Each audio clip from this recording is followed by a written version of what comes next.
So we're going to call this meeting to order. It is December 17th, 2019. All board members are present except for Andy Holloman, and he is excused. And if I, oh, he's on the phone though, so that's great. And if I could have Dina Mitchell lead us in the flag salute, please.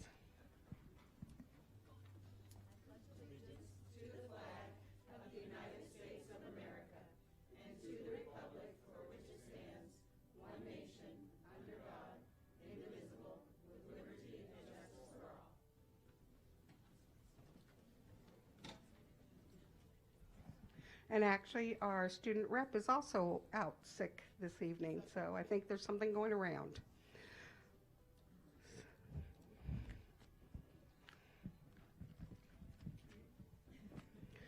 The board would like to take this time. I'm honored to acknowledge that we gather today on the traditional land of the Dena'ina people, both past and present. And it is with gratitude that I honor the land itself and the people who have cared for it throughout the generations. We want to welcome you to our meeting and thank you for attending and supporting the work of the Anchorage School District and this board. The mission of the Anchorage School District is educating all students for success in life. The board thanks students, parents, teachers, staff, school business partners, and the entire community for your investment in our district with your time, your talent, and your tax dollars. If you are unable to be physically present for the entire meeting, you may choose to tune in to Anchorage School District YouTube channel to watch the live stream. Recordings of the meetings are also available for agenda through the agenda and board docs. Okay, and at this time, I'm looking for approval of the agenda.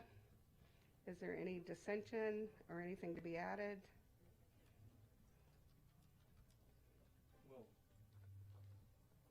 Use your mic.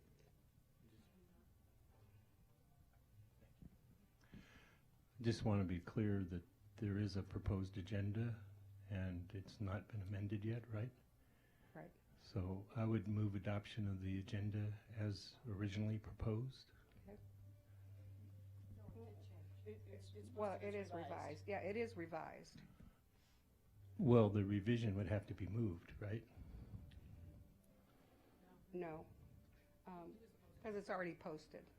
So it is revised, but it's already posted, so we're approving the agenda as it is today.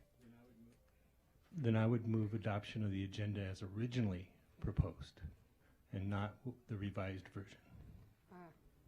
Okay. And what are you wanting to exclude out of there, Mr. Donnelly? The apprentice policy subject matter. Okay.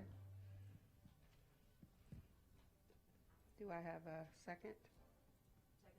Second. Okay. Discussion, Mr. Donnelly? This was just added apparently to the, I thought it was going to be a motion to amend the agenda tonight because I think that would be the normal appropriate way for a body to address a change at the last minute to agenda. So I think it's actually a procedural point.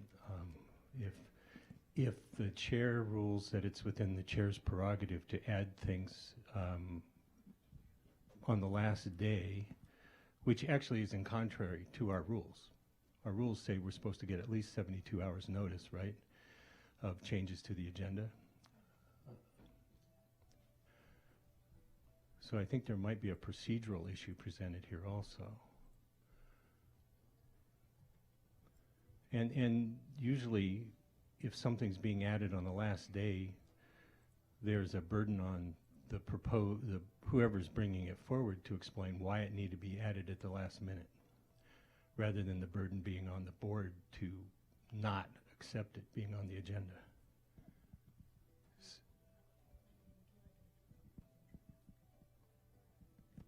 Katie is pulling that up, so we'll take a look at that. The direction that I was given by the district was that this was, and I'll let Dr. Bishop speak too, but I was asked, and this was brought to Ms. Hildy also, that this was of an urgent nature, that we already had a bond, an earthquake bond out there for RFIs that we needed to adjust given the information that we had. And so based on that, it was an emergency type situation. And in emergency type situations, I think we do have less than 72 hours. I think that's correct, Madam President, but I also think that it's up to the board whether to add it or not with the lack of 72-hour notice. I think it should require an affirmative vote of the board to amend the agenda with less than 72 hours notice. I'm not saying it can't be done. I just believe that it takes a majority of the board to agree for it to be done. Okay. Okay, that's fine. So what we can do is we will vote on whether we will accept the original agenda or if we will accept the revised agenda. Okay. We're trying to pull it up, but there's a glitch in the computer system here. Yeah, we're all having issues. Yeah. I think the affirmative burden should be on those who seek to amend the agenda with shorter than normal notice. So I would believe that it would take 4 votes at least to amend, to put forward an agenda that wasn't consistent with the agenda that we had 72 hours ago. And that would be up to a ruling of the chair, I suppose, or if Katie can find the precise rule of procedure. And we're getting there. Okay. Bear with us.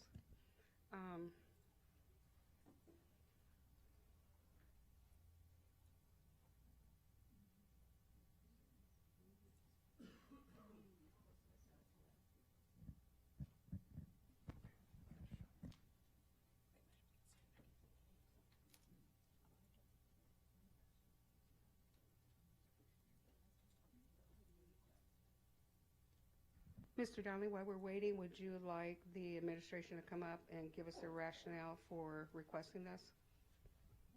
I think that would be appropriate. Okay. Madam President, I would request Tom Roth and Jim Anderson.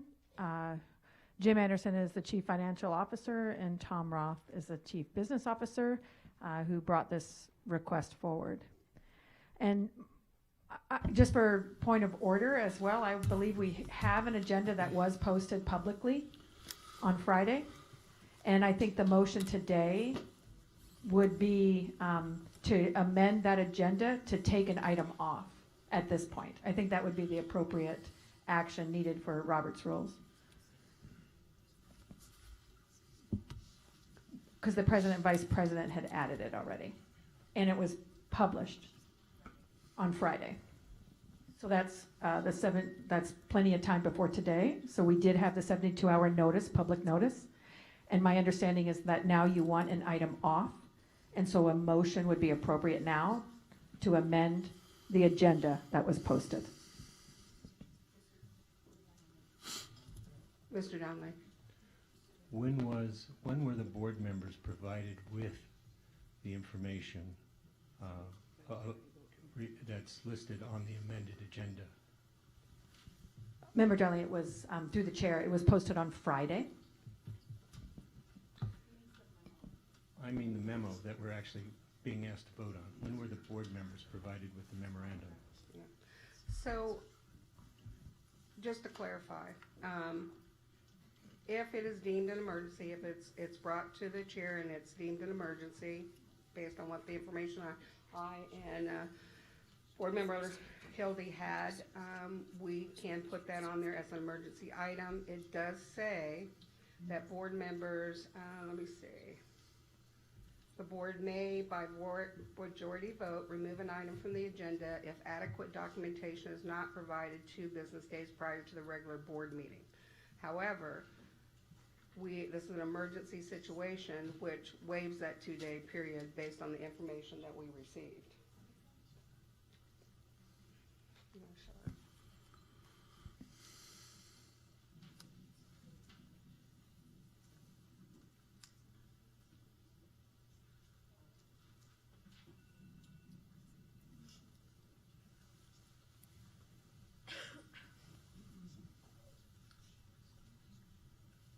Board, they're looking at Code of Conduct Board Bylaw 9271. If you scroll halfway down, oh, Katie, you did the new system, so it should be good. what's that section? It's numbered all the way. Okay, it's number 44. So we're looking at 44 and 9271 on your board bylaws if you pull it up.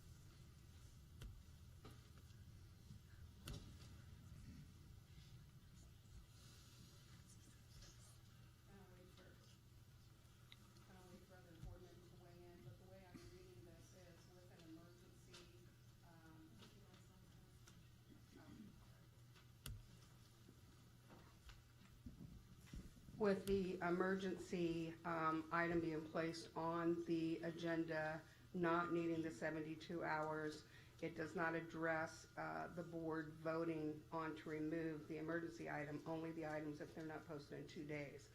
So I would let the board weigh in on that. Ms. Hildy? I'd like to err. No? I'd rather err on the side of accuracy, and emergency is that's just a very subjective thing. So I think it's better for us to err on the side of what was posted. Well, it was posted 72 hours in advance. So it was posted 72 hours in advance. There was public notice 72 hours in advance. So it really is fine.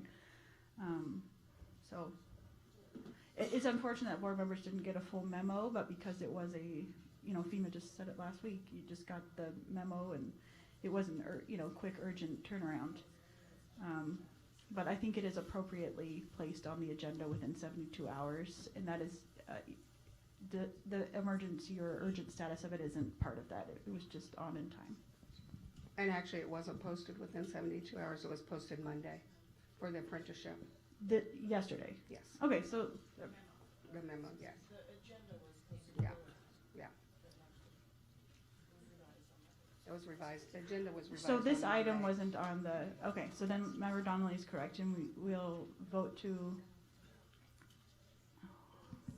the accurate memo is the one that was posted on Friday that does not have anything about apprentice on it, and we can vote to amend the agenda today to add that to it.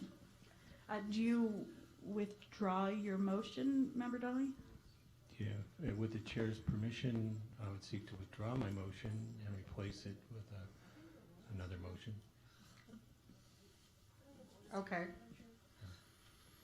I believe that there was a placeholder, just the memo. There was a placeholder already?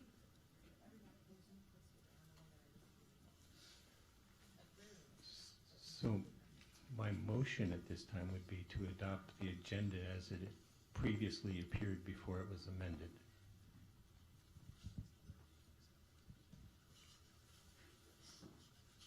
Well, there were several amendments, so we need to be more specific. Then I would move to adopt the agenda as originally proposed, as amended, with the exception of the apprentice policy item. Memorandum, I guess is what it's. And do we have a second? I think we, okay. So discussion, please. Could I ask if Mr. Holland's online? Yes, he is. Okay. Does he want to speak? No? Okay. And, no. Did you want to speak? The audio.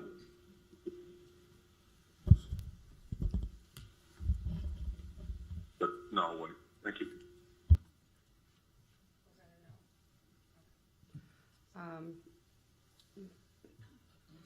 Do we need, do we still want to hear from Mr. Roth and Mr. Anderson on why this was put on the agenda as an emergency item before we vote? Okay. Gentlemen, thank you. Through the president, so if I might just to very quickly recap, The district did receive a letter dated 10 December, last Tuesday, from the Procurement Disaster Assistance Team. The letter was in response to a query from the district specifically concerning project delivery methods for Eagle River Elementary and Greening Middle School. We wanted to understand from FEMA whether or not it would be feasible to pursue a general contractor construction management project delivery method, or GCCM. So the district received a response back from FEMA, from the Procurement Disaster Assistance Team, or PDAT. Now, in their response, they don't directly answer the question that was posed to them concerning GCCM, but what they did respond back to was, in their words, it's primarily guidance. And I'll just read this. Their concern that was raised to us was with regards to full and open competition. And they cite federal regulations that, quote, the school must conduct all procurement transactions in a manner providing for full and open competition. This regulation ensures a non-state entity receives the lowest, most effective cost option, and then they go into more details. And they specifically address the apprenticeship utilization compliance requirement. Quote, the provision mandates that the bidder agree that in all trades, crafts, categories in which there is an Alaskan federally registered apprenticeship program, it will ensure that 15% of the aggregated hours in those trade craft categories will be worked by apprentices as mandated by the Anchorage School Board policy. This provision requires a contractor to respond to the bid and operate under the contract in a specific way and could dissuade eligible contractors from participating in the solicitation. And he goes on. So I guess the timeliness of this is that currently the district does have a solicitation on the street for a repair project at East High School. Within that solicitation, we do have a project that is specific to earthquake repairs. The cost estimate, and I'm happy to bring Mr. Fennessa forward, is about $300,000 for the earthquake damage repair. So I guess the timeliness of it is that, you know, as we look at this specific project and projects coming forward, that in this example that purchasing would need to effectively publish an addendum to the solicitation were it the board's intent to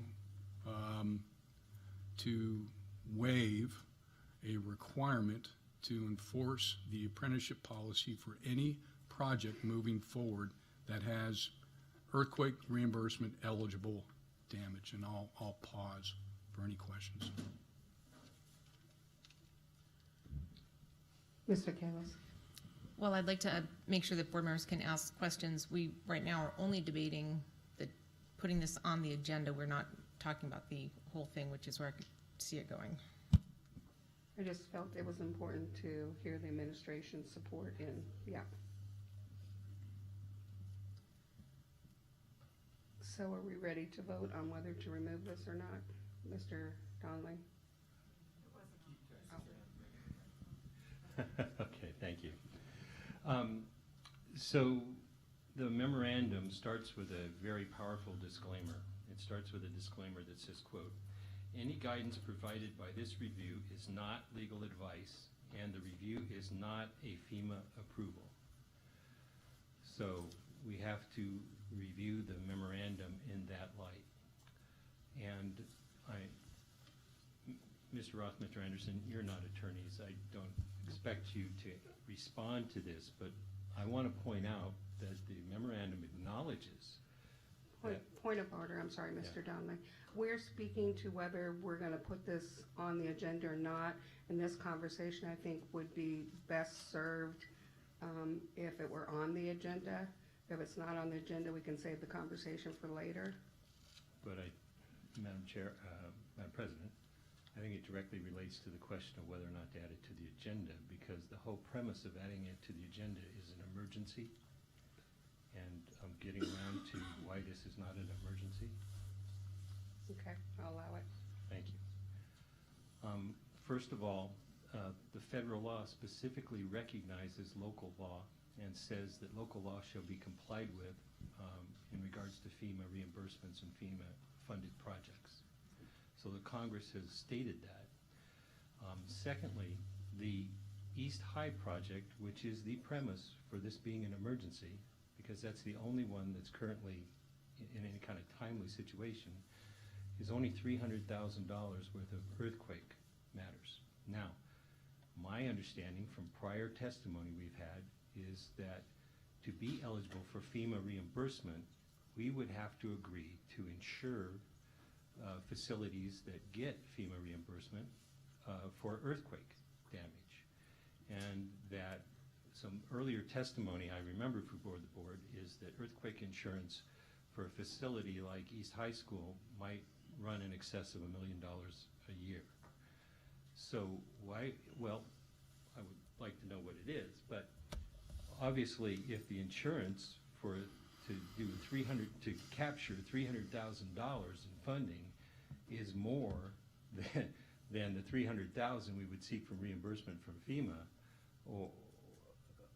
then it doesn't seem like that's one thing that goes against it being an emergency.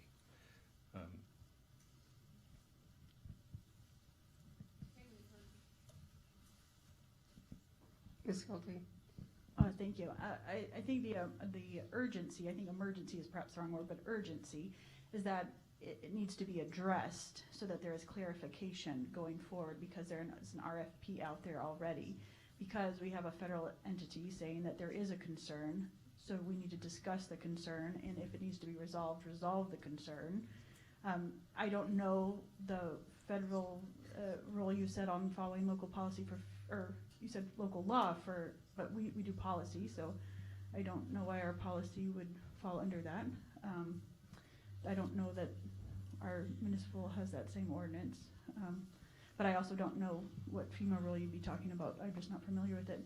But there is an urgency in that we have received notice that there is a potential problem, and we already have an RFP out, and it needs to be resolved. So if there is a change, we can provide adequate notice.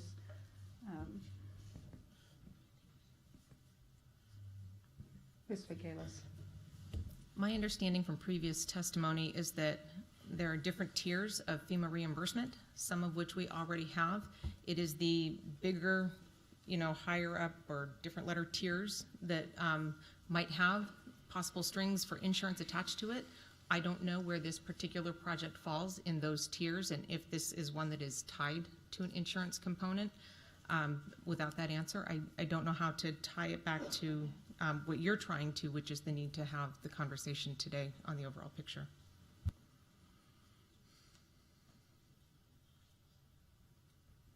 I think at this point we need to vote on whether we're going to remove it. So the vote, you have it up there. The motion was originally submitted was to approve the agenda as originally posted on Friday, which would remove that. With the exception of everything added up. Yeah. Okay. Is everybody clear on what we're voting on? Okay. Board members, please vote.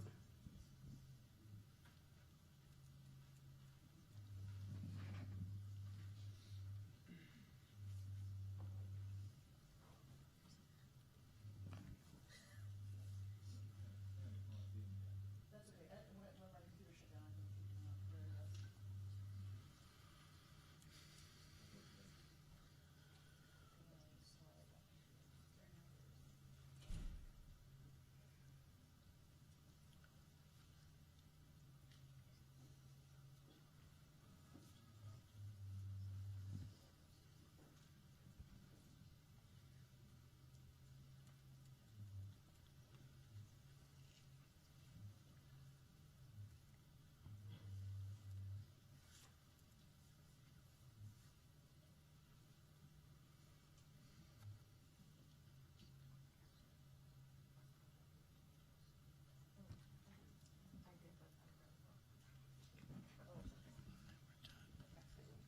All right, so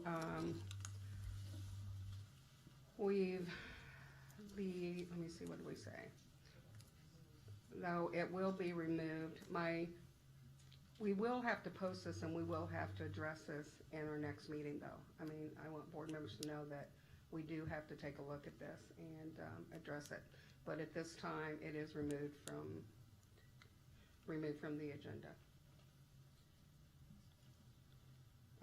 1, 2, 3, 4 yeas to 3 nays.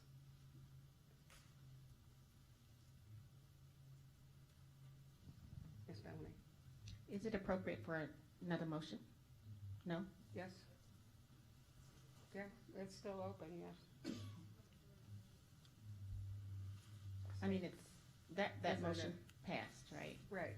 So can I make it for the tonight's agenda? Can we add it back to, not on the same agenda, but the next agenda? No? So when do we I'm get not back, sure what how do you're we get back to having a discussion on this? It'll be on the agenda for the next board meeting. I can't add it tonight as a non-action item for discussion? Yes, you can add it as a non-action item. Once the agenda's approved, it has to be a supermajority to amend the agenda. Okay, I believe So in you can supermajority. make that motion. Okay.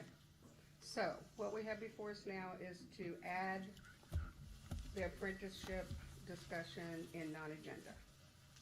Non-action, sorry, non-action. Everybody know what we're voting on? Okay. Is there a second? We'll get there. All right, so we'll give Katie a chance here to.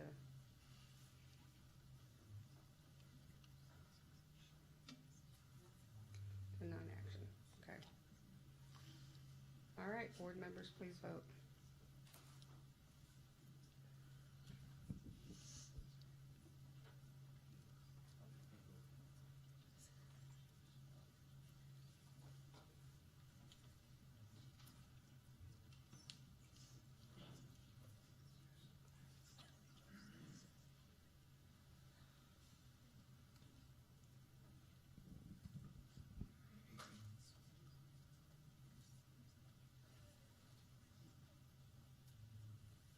Okay, that motion passes with 1, 2, 3, 4, 5 yeas and 2 nays.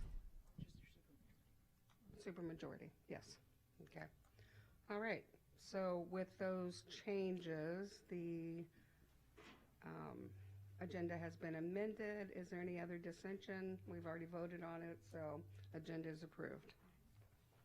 All right. My favorite part of the night. Focus on staff, students, and community. Dr. Bishop, would you join me?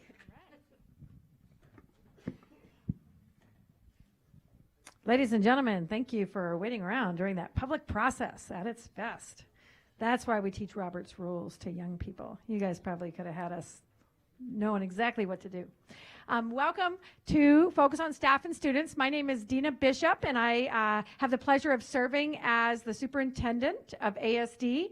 And this part of the agenda is specifically designed to honor those folks who make ASD great. And those people are our community, our parents, our kids, our staff, really the greater community to really come together to make our schools great. And with that, we have two, let me get my notes. Do you have my notes? All right, we are going to start with, would Principal Almond please come forward? And we're starting with the football team. Please come forward, coaches and students. And if you were at the game, you know that these gentlemen are not the only players. Their toughest finals are probably coming tomorrow, and they're going to go home and study. They didn't need to study as much as the other student athletes, right? Come on up. All right. So just come on and spread out, spread out.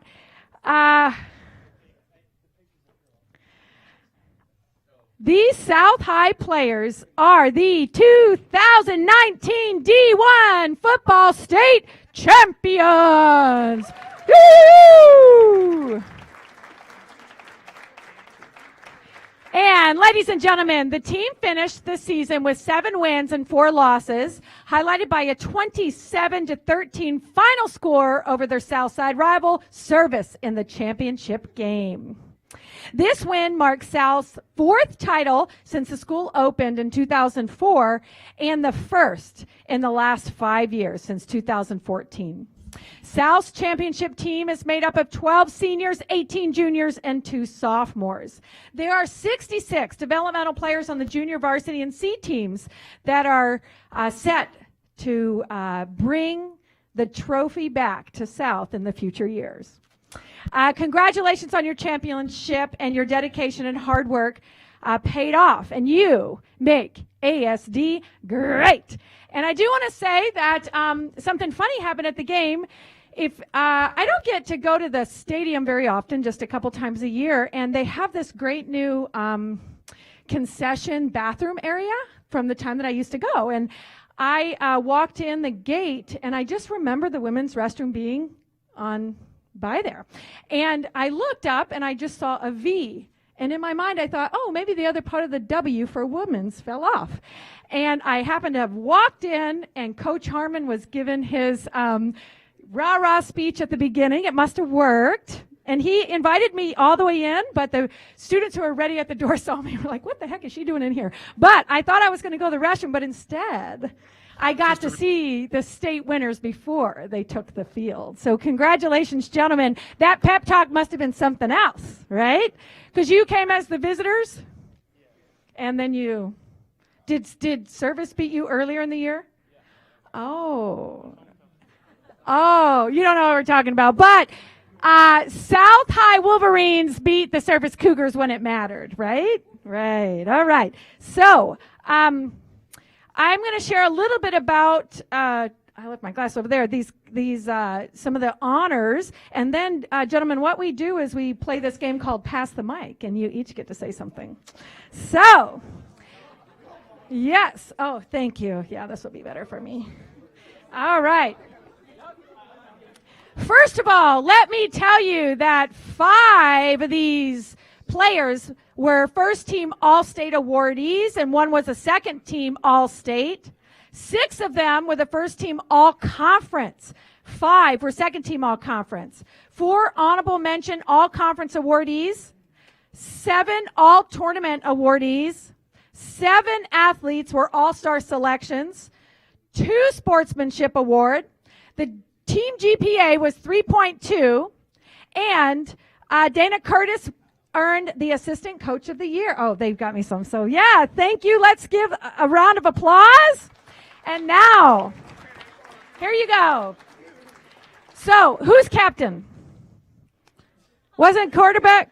Come on, over here. This is your team, man. And you're a senior? Yeah. Mr. Senior right here, captain. And so you're going to help us, and we already know you're a senior, we already know you're captain, and your name is Jaden, but you can say all those things again, and you can talk about your team, you can talk about your coach, you can talk about your school, you can, just share about your parents, you can just anything that you want to tell us what you're feeling right now about state winning South High. Let us have it, and then you just pass the mic along. If you're shy, you can just tell me your name and your grade.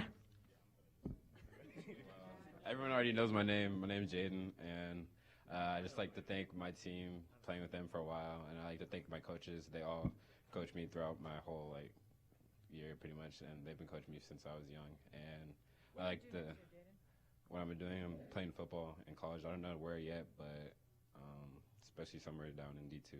I definitely out of state though, so I'm not trying to say it. But, yeah. No way, bro. You want the mic? Exactly. Anyways, I'm just trying to say thank you to my team. Yeah, that's all. So, my name is Loke Yese. I'm a junior, and I thank my teammates, because my teammates had my back all year, even though I be getting slammed by that man over there. and getting yelled at. But I thank my teammates for always having my back, and I'm glad that we went out on top. And I just thank the men above for the people that I'm with and the people that surround me with the positivity that my teammates bring to me and my coaches. I'm just thankful for each and every one of them, and I hope that we can continue this journey together as a family. This is a brotherhood, and I just thank them every single day. And yep.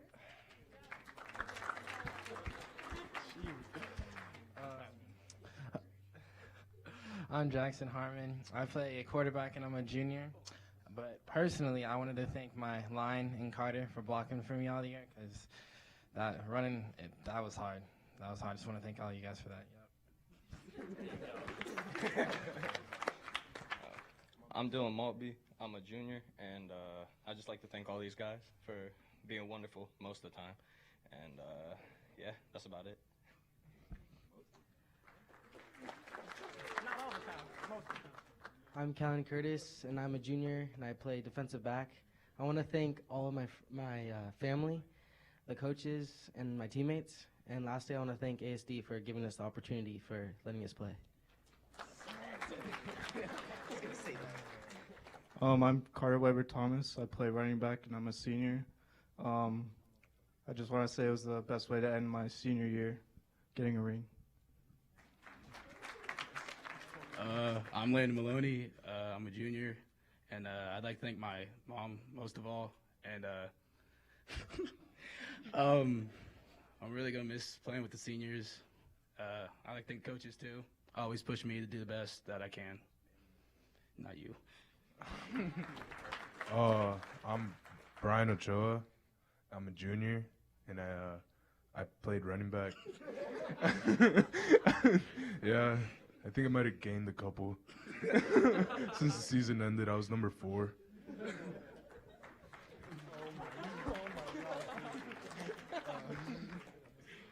My name is Brendan Jagels. I'm a junior. I too would like to thank the coaches for pushing me and just being able to play with this awesome team this year and taking a state title.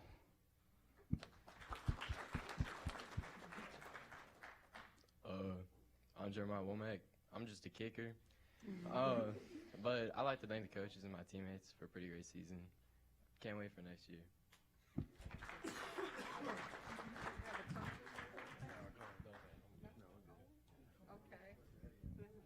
Amazing how these guys get shy all of a sudden. My name is Walter Harmon. I had the honor of coaching these young men. And as you can tell, we major in silly. That was important for us, especially as we went through our trials and tribulations through the middle of the season. Our theme this year was Believe, and we spoke about making sure that we always believed that we could achieve something different than whatever was expected of us. This particular group has played mostly for me since they've been 5 or 6 years old. We came up together through Pop Warner. They are a very tight-knit, close group of young men. Dr. Bishop mentioned that they won the academic award. The amazing things that we expect from these young men as they go forward into the world is kind of going to surpass the fact that they've won on the field. The stuff that they're doing off the field is truly amazing. So I'm really looking forward to seeing that. We have most of these guys for another year. Going to be really exciting. In terms of thanks Dr. Bishop, and thanks for the Assembly for taking the time to recognize. We really do appreciate that.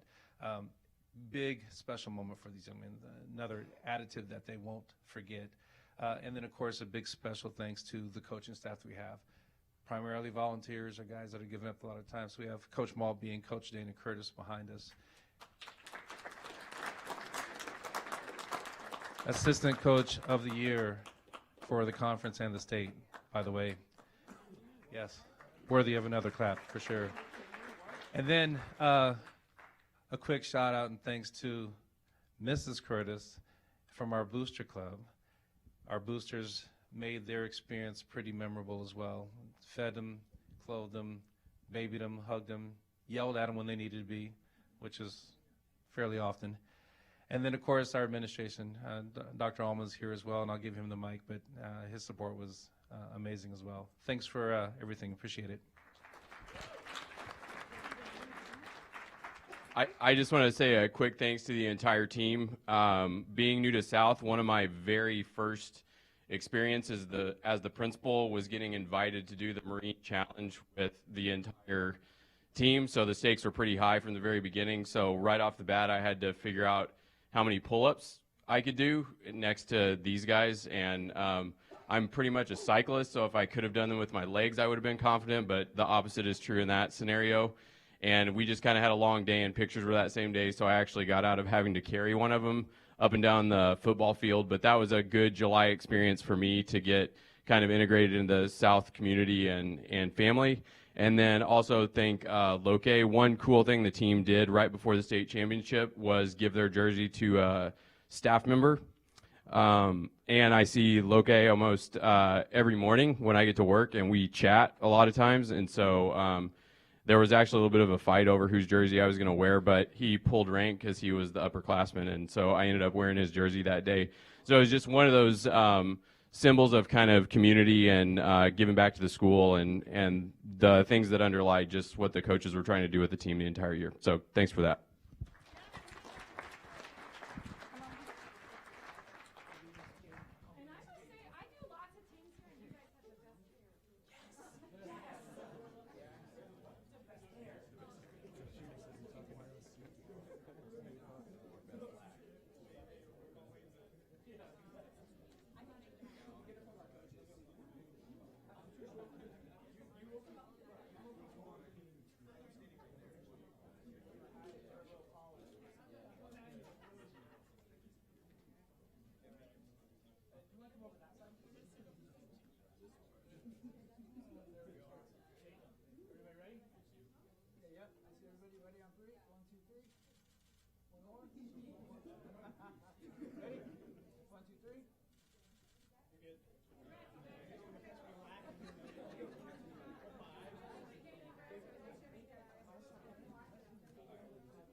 And Mr. Almond, stay here because we have a school that has made history. South High is the first school who, in the same year, has had a flag football championship as well as a D1 football championship in the state.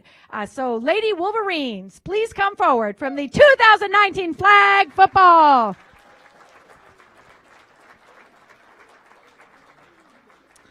All right.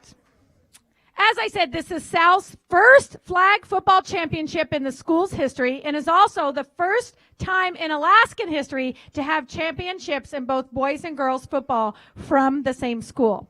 South finished with a record of 16-2 on the season, including a victory over the Fairbanks Conference champions, Lathrop. They also defeated West High 21-12 in the championship game. The Wolverines' starting quarterback, Shelby Odom, or is it Odom or Odom, suffered a season-ending injury in the second to the last game of the season. Ladies and gentlemen, the team came together as a family and rallied support behind freshman quarterback Olivia Hartwell to win the next 5 games, including 3 playoff games in 1 week. South had 5 first-team all-conference players, 5 second-team all-conference players, and 3 honorable mention players this season. The team had a fantastic support from parent volunteers and administrators, activities principal, school principal, who also attended every JV and varsity game this season and supported the ladies every day at school. Congratulations on your successful season and championship victory. Ladies, you make ASD, and everybody help me now because you know the word, you make ASD great. All right. So who's my team captain? Shelby. We've already had these gentlemen kind of set the bar high with their comments and things. So share a little bit about yourself, your team, whatever you'd like, because we want to hear from you. This is your time for us to honor you, and we just want to know a little bit more about you. Okay. My name's Shelby Autumn. I played starting quarterback, as you said, and I also played defense, some middle linebacker. My dad is assistant coach this year, Bob Autumn. It was really nice having him on the field, so I just like to thank him and all the other coaches as well. The team, like you said, I did have career-ending injury, but Olivia played just amazing. The way she came up and took that spot, and the rest of the girls, they were so supportive. They never made me feel like I was ever like not a part of the team anymore. I was there at every practice, every game, and I'd just like to thank them for the season and having a great year.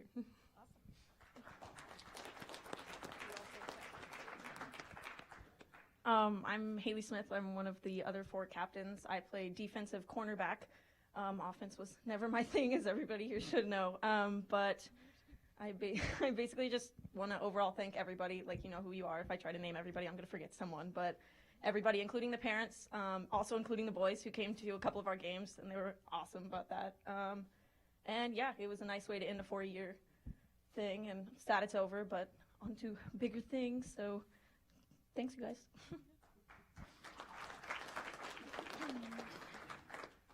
Okay, I am Willow Oswald, and I am a senior this year, and I played starting rusher, and starting center.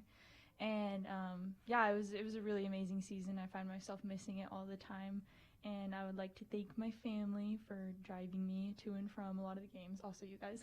But yeah, and also I would really like to thank Dr. Allman, because I've only been in flag for 3 years instead of 4, but this was the first time I've ever seen a principal at a flag football game, and that means a lot. So thank you so much. My name's Olivia. I'm a freshman, and I played QB. I played QB for C team, and then I went up to JV, and then I went up to varsity. So I just wanted to thank you guys for giving me the opportunity to try out, and yeah.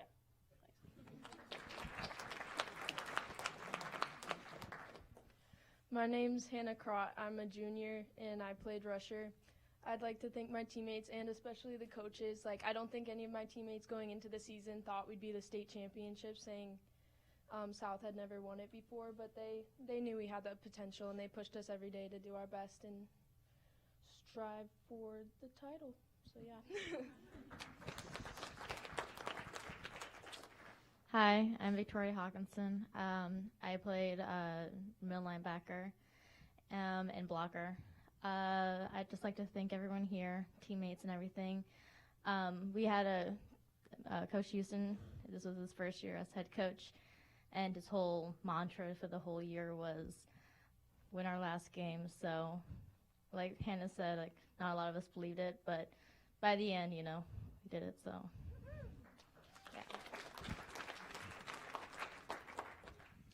I'm Chloe Sweet, and I'm a junior, and I was the punter, and I most of all want to thank the coaches for always pushing our team to work hard, and I'd like to thank my teammates for having a great season.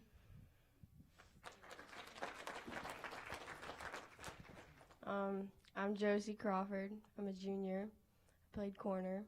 I'd like to thank my team for being the best. Love you guys. And the coaches, and Houston for giving the best nicknames. Yeah, thanks, guys. Thanks, Doug. Hi, I'm Bella Clopton, and I'm going to ask Coach Scoey to turn around so we can see what the words in your sweatshirt. So our theme this year is kind of family strong, and so I think family is a relative thing almost. As a team, we're a type of a family, but not only that, but we have relative families helping out all around the background. Miss Kim always does our pictures so we can see what we can improve on, and is always there helping us with many things. Coach Scoey's wife recorded for us also so we could improve and everything. So I wanted to thank you all for your support behind the scenes, and everybody understands that. And then our PTSA, our wonderful moms, from one team mom to the actual moms. Thank you so much. And yeah, coaches.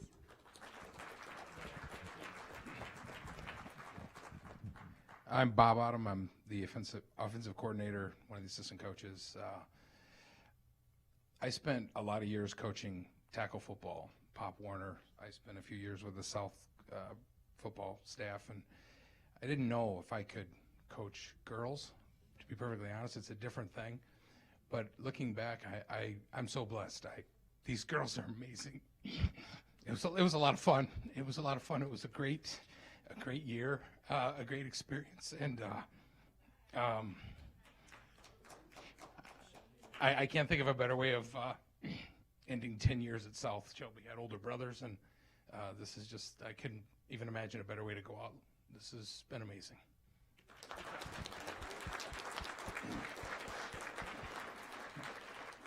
You can't cry, Coach, because I'll cry. So enough of that. My name's Scoey Bergen. I was the defensive varsity coach. I've been with the program for 3 years. I started the program when my daughter played defense and was lucky enough to get invited back. Exceptionally proud of this group of young ladies, student athletes. Appreciate the administration's support. Thank you so much. And I want to give kudos to our head coach because he's humble and he's not gonna toot his own horn. So you will today, okay? But just grateful for his leadership and his patience, and it all came together when it needed to. Family strong. Yeah, thanks. So, I'm Coach Houston. Incredibly blessed to have an opportunity with these guys. Coach Autumn's going to get all weepy, and poor Shelby doesn't like it when big guys cry, and that's going to have been sort of been kind of this season with an emotional finish. It was really hard to always, kind of stay level because I love these guys so much. This team has gone through a lot of adversity. We've worked hard. Anyone knows that football starts in July when it was 100 degrees outside on the field and ends when it, 31 degrees in the state championship game when these girls are wearing same uniforms, out there freezing, working their tails off. But honestly, I couldn't do it without these guys. Couldn't do it without the families that are there behind the scenes. Couldn't do it without our admin, Dr. Allman, Chris Ruggles, our activities principal, enormously supportive of everything we were doing for flag football, and of course my coaches, C-team coach, Coach Galasich, and my assistant coaches, just out there doing a wonderful job. So I'd like to thank the school board for recognition. Dr. Bishop, thank you so much for this kind of a neat opportunity to bring these kids in. Coach Harmon said it all. It's hard to beat Coach Harmon in words out there. But anyway, so I just proud of these guys, and we'll be back here next year. Okay. Dr. Allman. So similarly to the football team, got started early, and I spent some of my earliest times at South on the field with them because it was a good opportunity in the afternoon to go get some sun after being inside all day. So just a ton of energy in this group that kind of set the tone for the entire year, and I think that's carried over to this point as well. And I would also say that their championship game was played on West turf, so we were going into pretty hostile territory at that point. And came from, a lot of adversity throughout the season to win this one. So that made it even a little bit more meaningful. And similar to the boys, got beat by Service early in the season, came back, overcame that adversity and won. And I'd also like to give a shout out to Coach Houston. He was one of the first people to clothe me in South spirit wear. I have probably like 4 different sweatshirts for South flag, so I'm set for a few years now. And so he was the first to give me that spirit wear right off the bat. And we're just really looking forward to kind of moving the program forward and trying to sustain the success we've experienced this fall. Last thing I'll say is Chris Ruggles was mentioned. He's our activities principal. He's also behind the scenes doing a ton of work, and today is actually his birthday. So hopefully he's having a birthday dinner right now with his family.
Ladies and gentlemen, that concludes our focus on staff and students. Thank you so much.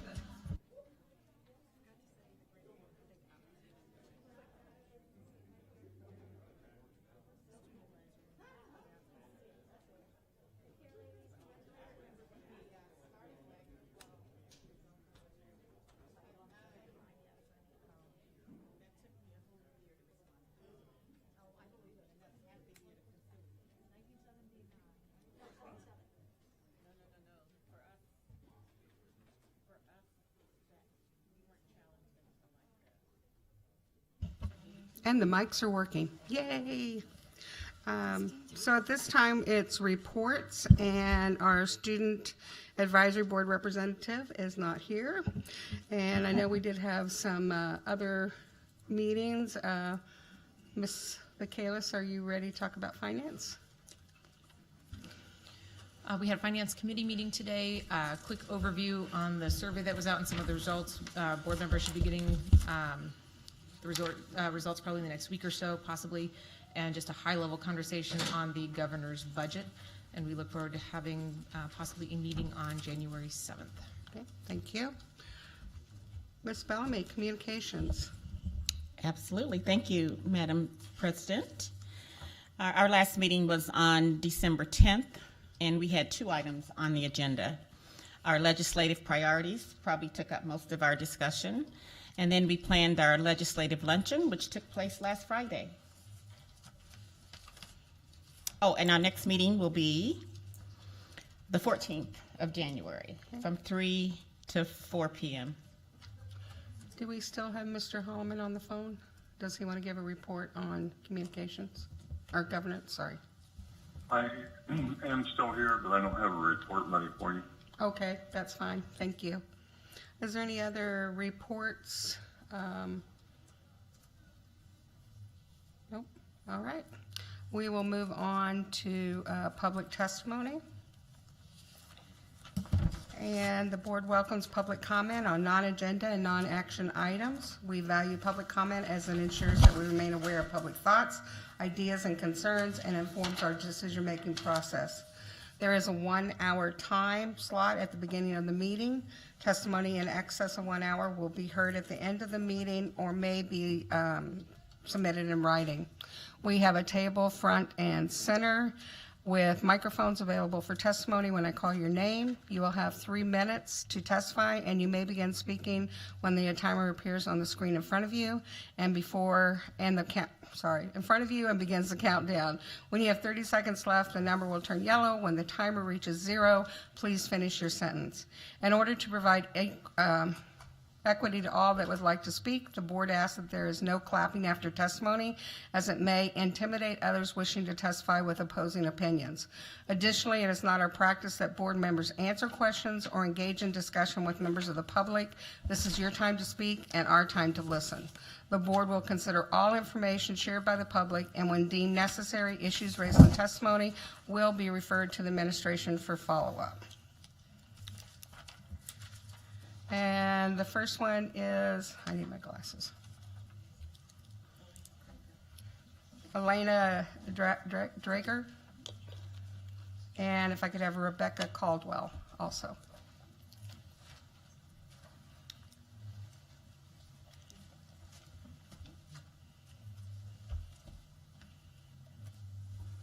And Rebecca, you can come up here and sit also, please. And Elena, when you see the timer start, you can begin.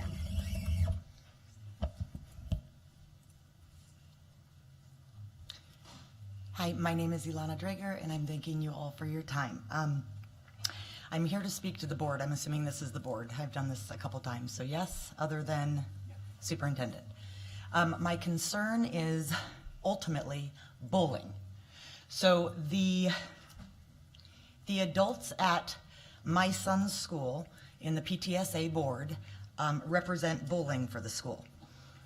My issue with that is that they are, in my opinion and other parents' opinions, the biggest offenders of bullying at the school. I have taken this to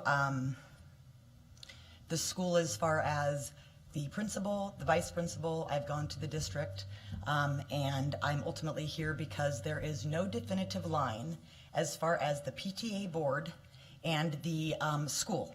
And what I mean by that is Alaska is the only state that says it's whatever the school wants to do with whatever the PTA wants to do, and if the PTA wants to exclude, which is the bullying, anybody that they want, which they do at many schools, but particularly tonight, this school, then they can do that, which severely affects the advocacy and participation of parents and community members. Again, the ultimate issue is bullying.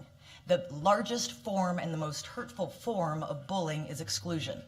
And I am not okay with the people that are representing this bullying month at our school being the biggest offenders, in my opinion, of bullying. So what I am asking the board is to draw a definitive line with a policy that would be made saying what determination the school has as far as the volunteering from the community, the parents, the teachers, whoever, should not only and ultimately be up to the PTA and should not be left up to them because the principal is in fear or anybody else is in fear of not getting along and not getting things that they want that are political or financial, or in other words, have nothing to do with the children. And the mission statement of the board and the school district is supposed to be students come first. So there you go. Thank you for your time. Thank you. If I could have Heather Jordan and Rebecca, when you see the time, you can, right here in front, you can begin. Hello, my name is Rebecca Caldwell, and I have a question about possible conflict of interest and/or violations of the Open Meetings Act regarding immediate family members both serving and voting on the same boards, whatever boards that may be. I am a newly seated member on the Family Partnership Charter Schools APC board, holding the staff seat. There are 2 teacher seats, 6 parent seats, 2 student seats, and 1 staff seat.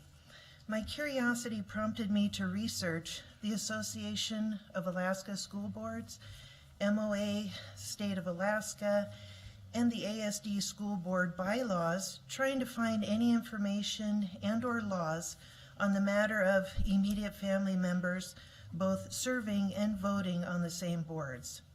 I did not find any information addressing this issue.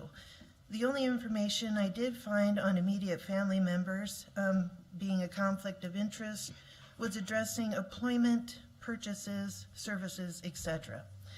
On November the 8th, 2019, I sent an email to Timmy Tallis, the Associate Executive Director of the Association of Alaska School Boards, inquiring about immediate family members both serving and voting on the same boards. She replied, "On paper, the answer is no, there is nothing that prohibits this from happening. However, from a practical point of view, it does not make sense. My biggest concern and where I would like to see the most conflict, is just as you mentioned, breaking the Open Meetings Act." So, and I have the definition of immediate family members. It's a spouse, someone living with the person who is not legally married, child, stepchild, adoptive child, parent, sibling, grandparent, aunt, uncle, parent or sibling of the person's spouse.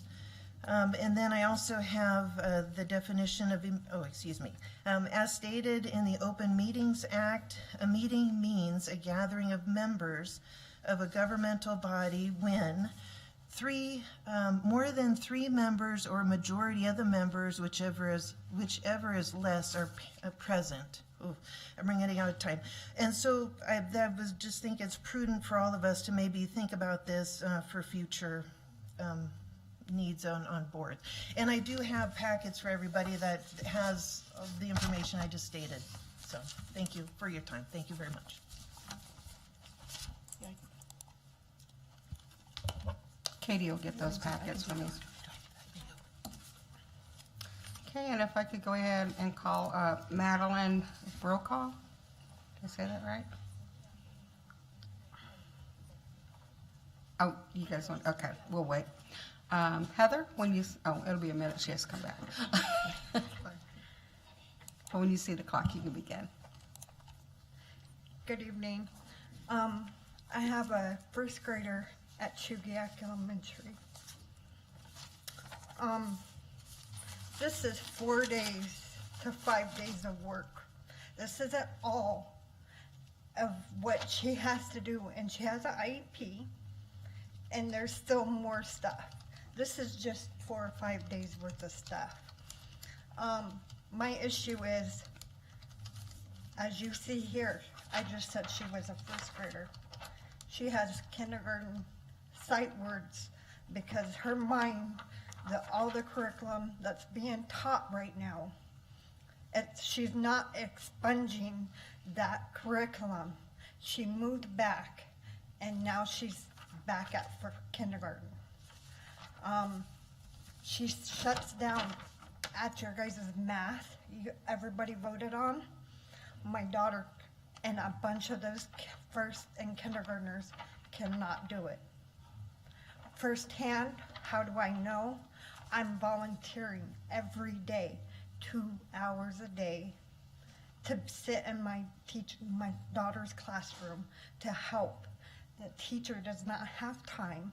She has 26 students, going to be 27 at the end of after break comes in. That's too many children for a first and kindergarten classroom. She has 19 first graders and the rest kindergarten. We only have one full-time, full class of kindergarten, which has 27 kids. And I understand we have Eagle River kids all throughout that area. But my thing is, my daughter's not getting, it's not expunging in her little brain. And I would like to have something or somebody help these teachers have more time with these kids, not time, but breaks so these kids can learn. Sit there, because last year, my teacher, the same teacher I have this year, she'd have math and then they'd play a game.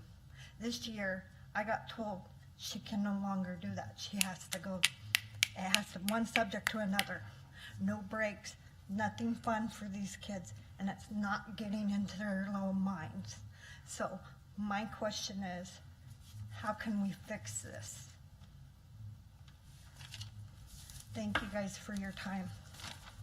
Thank you. All right, I don't even have to call your names. I like it. Madeline and, yeah, Noelle. Mhm. Ladies, when you see the, go. Good evening, school board members. My name is Madeline Brocott, and I'm currently a sophomore at Eagle River High School. I feel compelled to speak to you after attending the recent town hall meeting at Mirror Lake Middle School concerning the discussion surrounding a merger of Eagle River High School with Chugiak High School. I would like to briefly share my experience at ERHS. The summer before I began my freshman year, my family moved back to Alaska. As a military child, I've attended 7 different schools. Always being the new kid is incredibly stressful. However, Eagle River is a unique experience. Even before school started, I was warmly welcomed to the campus. As you know, the football season starts before school begins, so I went to a few games and began meeting new people. When school finally started, I wasn't nervous on the first day since I had already met other students. Also, because of the size of ERHS, I got to know my teachers within a very short amount of time, and the teachers get to know their students with greater ease, which helps in many ways. It allows for more open communication and understanding between faculty, staff, and students. The climate and culture of our high school is very open and welcoming. This immediately made it easier for me to join more clubs and try new classes. And now, halfway between my sophomore year, I am standing before you benefiting from a personalized high school public education. I believe that Eagle River High School has provided and continues to provide me and my peers a solid foundation for my learning, which I will continue to build upon in my future. Thank you. Hello, my name is Noelle Zellman, and I am also currently attending Eagle River High School as a sophomore. I have grown tremendously over the last year and a half with the support of the Eagle River High School community, and I would not be the person I am today if it wasn't for the amazing faculty, staff, and student body at ERHS. I started school in my homeland of Germany. In comparison, Eagle River High School has an atmosphere that is one of the most loving and positive a student could ever experience. A fact that I think anyone connected to our school can honestly agree upon. I think the reason that Eagle River High School is truly a community of excellence and respect is because every person has a chance to connect with the adults and peers around them. One example is our principal, Mr. Helby, if you would like to stand. I see him almost every day. He knows my name, the activities I'm involved in, and he often visits classes several times a week. And anytime I've ever asked him for help, he doesn't hesitate. I feel fortunate to attend a school where, as a sophomore, I actually know my principal. So when the day of my graduation arrives, I'm positive that I will know or have a connection with nearly every staff member in the receiving line. We, as students of Eagle River High School, would like to respectfully ask you, the Anchorage School District School Board, to consider the short and long-term consequences of consolidation and the impact it would have on all the students at both high schools in our community. We would also like to invite each of you to visit our school anytime. Thank you. Thank you. So at this time, do we have anyone else that would like to testify? Come forward, please state your name.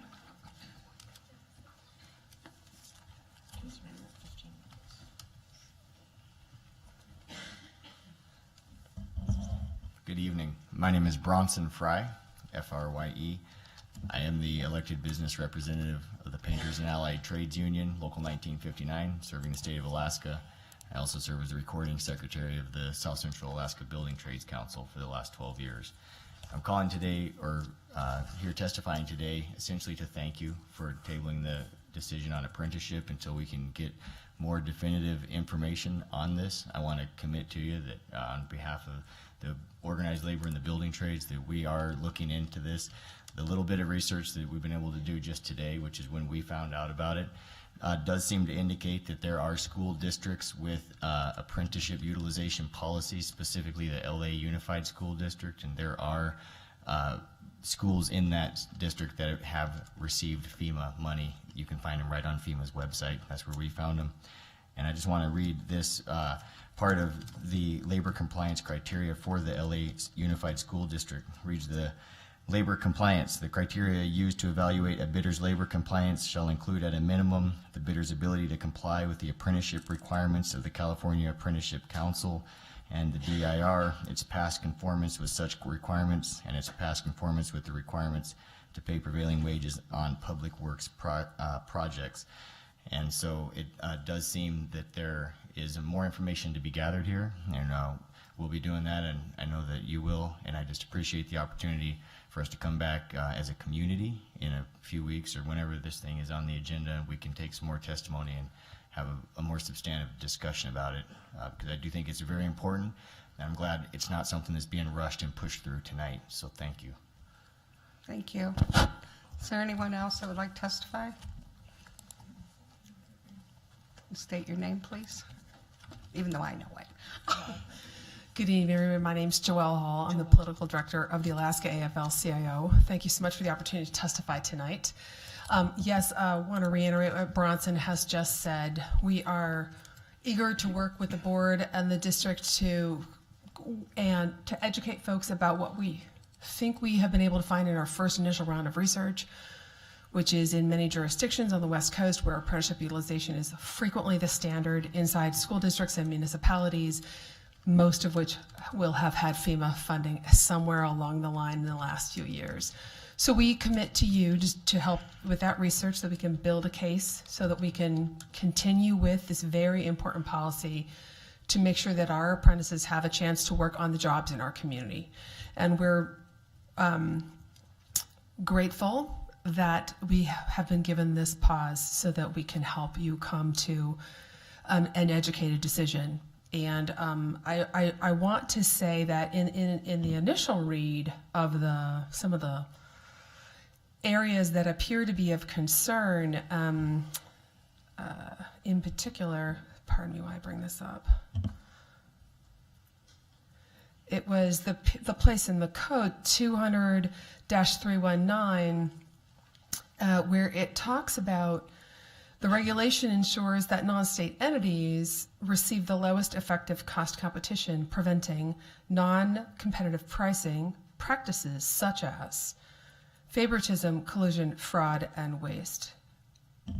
I can't imagine that an apprenticeship utilization falls into the category of those four things. It is not fraud, waste. It is not favoritism. So I think that when you read through that standard and we are able to find the evidence, that we'll all be able to have a big sigh of relief and find that we can legally and rightly use our apprentices on the work for the earthquake. So thank you again. Thank you. Is there anyone else that would like to testify? You can both come up. Whoever's going first, just state your name. Joshua Lamb, organizer for Plumbers and Pipefitters, Local 367. Just to echo what Joelle and Bronson stated to the school board, I just want to thank you guys for taking the time to hear us out and give us the opportunity to do some more research and help you guys make the best, most informed decision that we can. I think if there's anywhere more appropriate for our apprentices to go to work than our school district from where we're pulling the apprentices from, I'd be hard-pressed to answer that question. Thank you very much. Melinda Taylor, Communications Director for IBEW Local 1547. I had the honor and privilege of serving on the Anchorage Assembly from 1998 to 2003.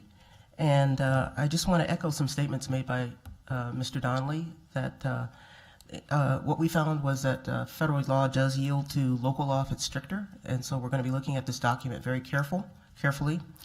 And there is a difference between may and shall. And I would just encourage you to keep an open mind, and I thank Ms. Bellamy for allowing us to talk about this a little bit more. But I think it is a critical issue with regards to the mission of the district, because the mission of the district is to prepare young people for their future. And the apprenticeship program is a perfect vehicle for doing that, and you're putting taxpayer money where your mouth is. So thank you very much, and we look forward to sharing additional information. Okay, thank you both. Is there anyone else who would like to testify?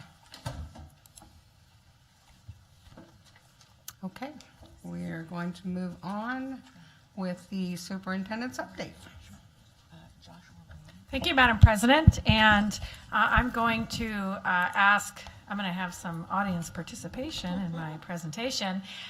This evening, I want to update the board and also have it on record, the graduation celebration, and just share a little bit. We shared some numbers the other day that were hot off the press Thursday evening. And we want to share those with you, and then really what our principals have to say about their work and the work of their work, meaning their whole schools, because they're all different. I'm also going to talk to you and share a little bit with you the multi-tiered system of supports through elementary that occurred this week. And Dr. Stock will provide an update on evaluation of wellness initiatives. So Dr. Johnson's going to assist me, so we'll go to the first slide. So we're going to share each of these schools individually. The other day we shared our student groups, and now we want to just share some highlights, some of our schools, so that we can celebrate in their success. I'll turn it over to Dr. Johnson. Thank you, Dr. Bishop. So school board members, I am really pleased to report to you that our graduation rate is up almost 3.5% in the last school year. So that's huge improvement. So I just wanted to share with you, I have some principals here to help me share the excitement of such a big gain in one school year from 2018 to 2019. Typically we get this information in the fall, so we've gotten it a little bit late, but in some ways it's been a blessing in disguise given the results. There's some new folks in our Department of Education at the state level, and we've been able to work hand in hand with them this year to really get good, accurate information. We've worked really hard on tracking every student and graduate down so we know exactly how to report them as a graduate. It's a very complicated process. So we've done a really good job of analyzing all of our data this year, and our principals, some of which are here tonight to share with you individual successes, have done a tremendous job really focusing in on each and every kid getting their diploma at the end of their career in ASD. So we're really proud of that. So I just would really commend all of our principals and our staff in our high schools and even our middle and elementary schools, because it's a team effort to get all the way to that stage. So with that, I wanted to highlight Bartlett first. They are our biggest gainer in our Big 8 high schools. So I have Principal Sean Prince come up and talk a little bit about the work that Bartlett has done. Thank you, everybody. It's really an honor to be here to showcase our school. I couldn't be more proud of the teachers and the students over the last few years. In this last year, we made a tremendous jump. One of the things that we have really focused on is that social emotional piece, the connection between teachers and students. And just like the two young ladies from Eagle River High School had mentioned, that having a good relationship with the teachers that are there in a smaller learning environment is really important. And when we looked at those pieces at Bartlett High School, we really made a concerted effort to make sure we make connections with each one of our students. And then over time, focus on our instruction in the classroom, and then also raising the bar for all of our students participating in clubs, sports, and activities so that they have mandatory study halls if they don't have a 3.17. So in the last 4 years, I think our graduation rate has actually increased 21%, and this has been our biggest gain so far, and it's just really important that we celebrate what our teachers have done. Great job. Thank you, Great Sean. job. So I also wanted to highlight East High School. They've also made tremendous gains. And Sam Spinella, the principal of East High School, wasn't able to be here tonight, but Dave Morris, our curriculum principal at East, is here to talk to you about the work they've been doing at East. Thank you. It's also my pleasure to represent East High tonight. Sorry Sam couldn't be here, but as you know, working on graduation rates is really a complex challenge, and so it's kind of hard to define one or two things that, in fact, we can point to in terms of increasing our graduation rates. But a few of the things that we're doing at East that I think are worth addressing is certainly we've worked on building out our abilities to address the social emotional needs of our kids. We're at a place now in our school where I feel really confident that we've got eyes on every kid in our building. And how that translates for us is when the wheels start to come off for one of our students and they start to lose their way, whether it's academically, whether it's socially, whatever. We've got folks in place that can identify that, and then we can quickly put together some support and interventions to best meet the needs of those kids and get them back on track. One of the things kind of unique to East, I think, is that we've made a concerted effort to maintain our Career and Resource Center. One of the challenges we have at East is helping our kids develop a vision for themselves and their future. And our kids come from places that are really challenging, stories that you can't even begin to describe. And so we've dedicated a counselor, basically a half a position, to maintain our Career and College Resource Center. And he does all the things, Scott Henry does all the things you'd expect of that position. Helps kids with things like the PSAT, those sorts of things. He helps bring Job Corps into our building so kids can see those opportunities. Works with AvTech to make sure our kids understand those options. Of course, any college recruiter that comes in, they go through our CRC. But in addition, what we've done is we've tried to involve our families in this process, right? Educate our families in terms of what kind of opportunities are available for their kids, and how we and they can support their kids to actually change their station in life. And so, those evening meetings kind of started out pretty modest, but I can tell you they're gaining traction, and everyone seems to be more well attended. We've had things like FAFSA completion nights. We just had a freshman and sophomore future readiness night and had families show up for that. And so we're really excited about how things are going to East, how we're building opportunities for kids, and I can assure you, you've got a group of folks over there that are working really hard every day for kids. All right, thank you, Dave. So I wanted to highlight McLaughlin Secondary School next. You got to represent equally if you're the board I president. don't have everything. Just saying. Before I talked about McLaughlin, I just wanted to address a little bit. So, as most people are aware, McLaughlin is where our incarcerated youth are going to school, and so they clearly come with a lot of challenges when they arrive at school, not by their choice, right?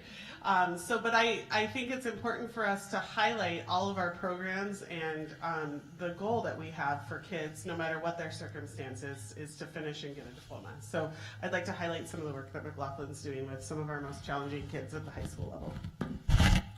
Thank you. Good evening. We're going to have t-shirts pretty soon, too. Okay, so good. I'll bring those in. yes, McLaughlin, we get kids from all over the state and a lot of trauma. One of the things that I wanted to highlight, actually a few things, last year we implemented an advisory for the first time and created lessons around SEL, social emotional learning. We taught the lessons every single day and built them around our foundations platform. We also built it around our REACH model, which stands for responsibility, effort, attitude, character, and honesty, and our behaviors of support. The second thing we did was we had an after-school tutoring program and a very successful summer school program, which is getting bigger and bigger every single year. It's amazing. I wish you guys could stop by and see what we do. And then the last piece is that we have slowly been transitioning from online instruction to more direct instruction. And that's been extremely important because we know that our kids need that direct face-to-face instruction with more SEL, and it's been amazing with the engagement that we've had with the kids and the amount of creativity that comes, as well as just the connections we've made. So yes, almost 30%. I It's know. amazing. Great. Thank you, Sandra. So, and I forgot to introduce Sandra Senior. She's our new principal at McLaughlin. She was a teacher leader at McLaughlin before she became the principal this year. So our next school is Chugiak. Our principal, Megan Haswell, is here. So Chugiak is one of our big gainers in the Big 8 as well, up to 93.63% graduation rate this year. Well, thank you for having us tonight. It's always really exciting to celebrate with our colleagues all of the great things that are happening across ASD, but even more exciting when you get to stand here and celebrate what's happening in the school that you're a leader in. One of the big things that we did, I think, was when we implemented our professional learning communities, we really took it down to a focus on student learning and asking what it was that we wanted our students to know and be able to do, and how are we addressing those needs, and how are we helping the students who needed the most help, and how are we engaging the students who are on the other end of that as well. To do that, we really started to focus on creating an exceptional school climate. We took capturing kids' hearts as well as other things that the district has provided us and really made it so that students wanted to be at school. What can we do to engage them? What can we do to get them there? Because as Sandra mentioned before at General Leadership, she doesn't have a problem with attendance at her school, whereas the rest of us have to kind of find ways and creative ways to get students there. And what we really found is that there are a lot of times that we as adults focus on all the things that students are not doing or what they should be doing better, and decided to reframe that and refocus on really what it is. How can we support that, and how can we recognize our students positively for the things that they are already doing? And what we found is just that little bit of working together to create that climate and show that we acknowledge and recognize the hard work they're doing has shown huge gains for us so far. All right, thank you. Great job. So last and certainly not least, I would like to highlight Save High School, and Ron Brown, the principal at Save, is here. Before he starts discussing the results at Save, just to understand a little bit about the Save program, it is a credit recovery program for many of our high school students. So the students that come to Save typically are already behind in credits. So if they stayed at their home high school, they would be on track for not graduating in 4 years as scheduled. And so they do a lot of tremendous work at SAVE to engage kids in school and also get them graduated on time. And you can see that their work is starting to really pay off. So I'll turn it over to Ron. Well, thank you. First of all, I would just like to say, I really don't like to use that term that kids are stuck with having to do credit recovery, because every opportunity for us to engage with a kid is just another opportunity for them to stretch themselves.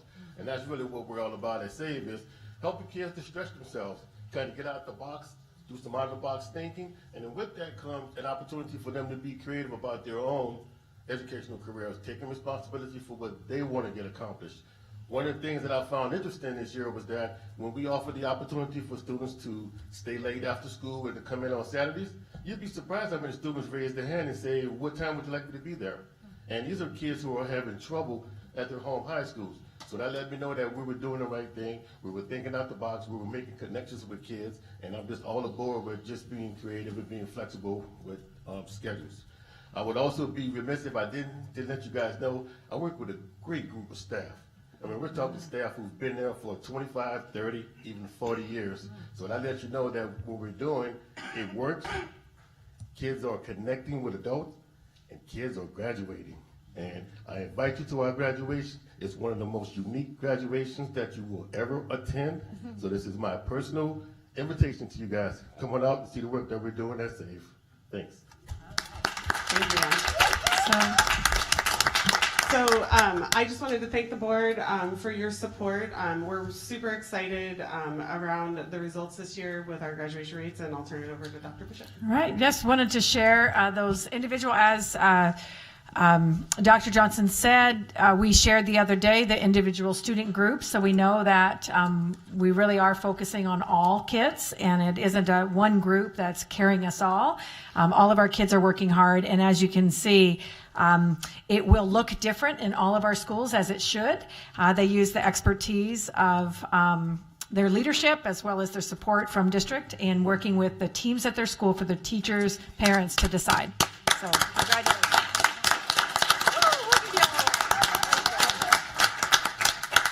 All right. Thank you. And I'm going to just go very quickly through this section. It's the multi-tiered system of supports, and actually some of the work that the secondary with Kirsten Johnson works through the MTSS process, which is really using data to focus on needs.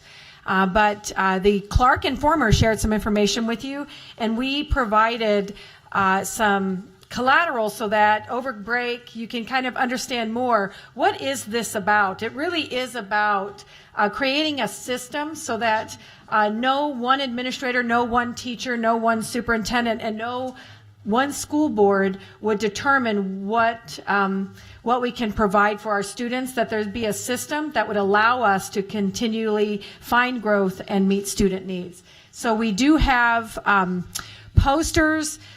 This week was the week that elementary schools got together, so each group, each school created its own group of teams, if you will, to come and look at their data and look at their staffing and look at how is their school organizes to meet school students' needs. You heard a lot tonight about Capturing Kids' Hearts, which is also a flipping group program for students. We use as the leadership the Excel model, and here again is how their agenda that day was monitored or designed rather around the Excel model. And basically the goal in that is that to empower our employees to really do the work themselves and know and be prepared the best that they can and supported to carry out ASD's mission that's set by the school board. So we've just provided those, but for a mind's eye to let you know, this is just a flow chart of what happens when I see a student. We don't wait for failure.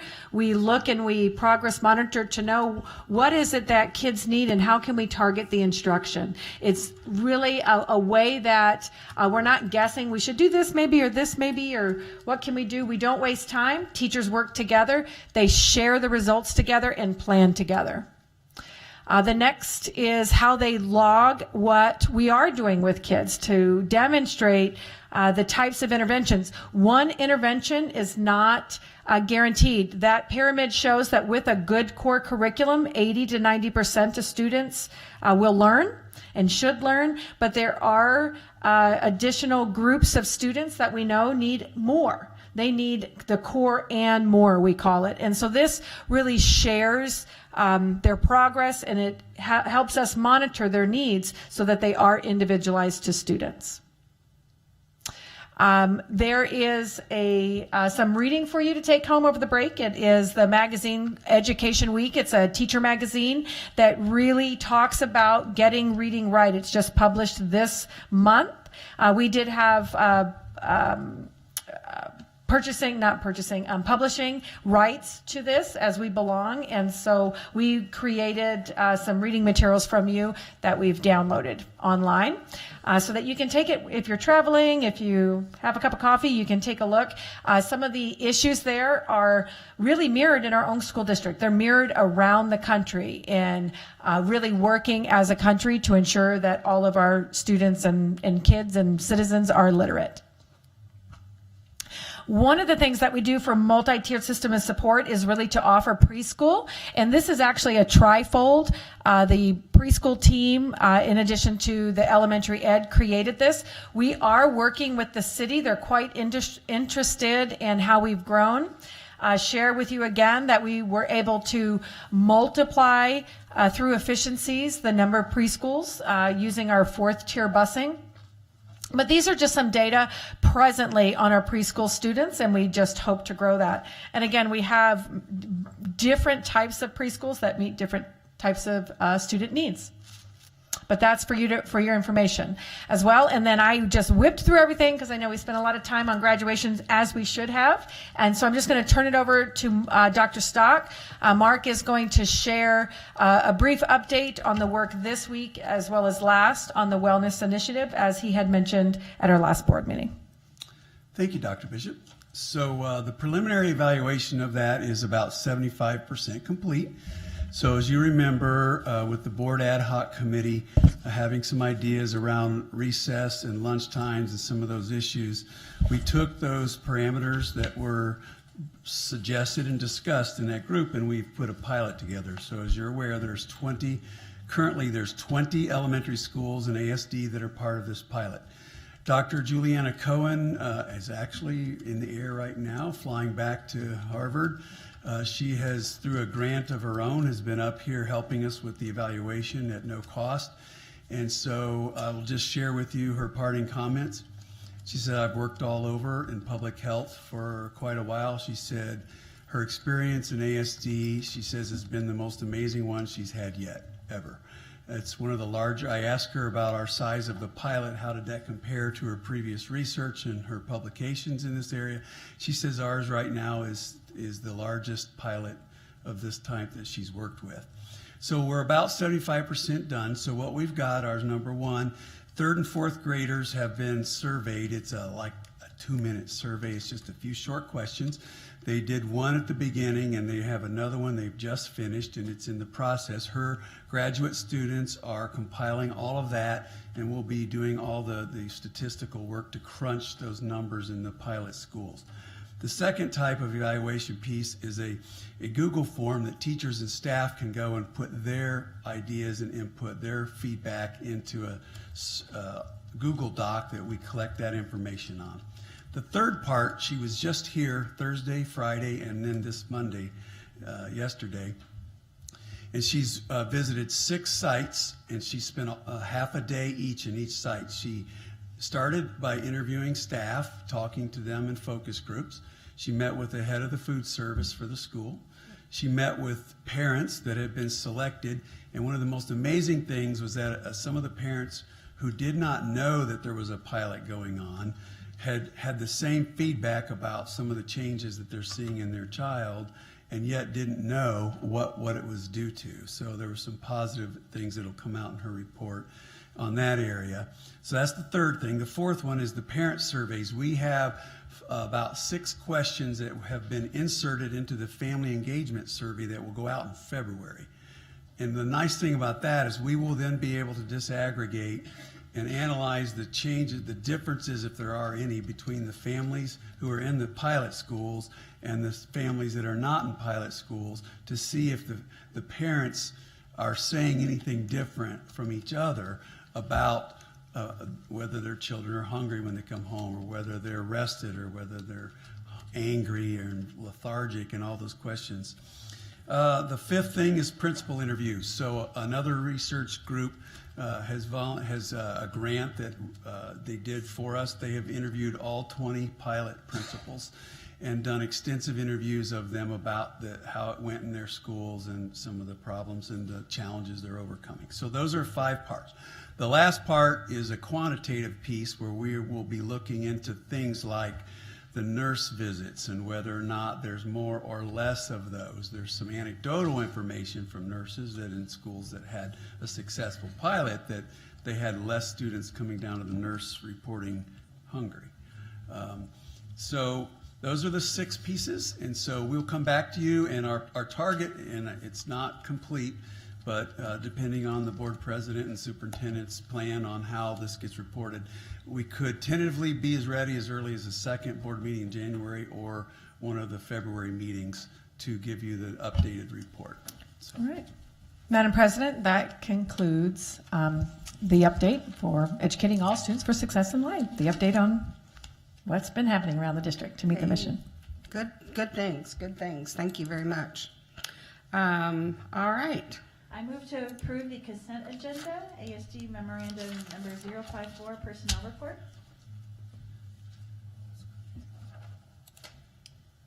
Second. Okay. Board members, please vote.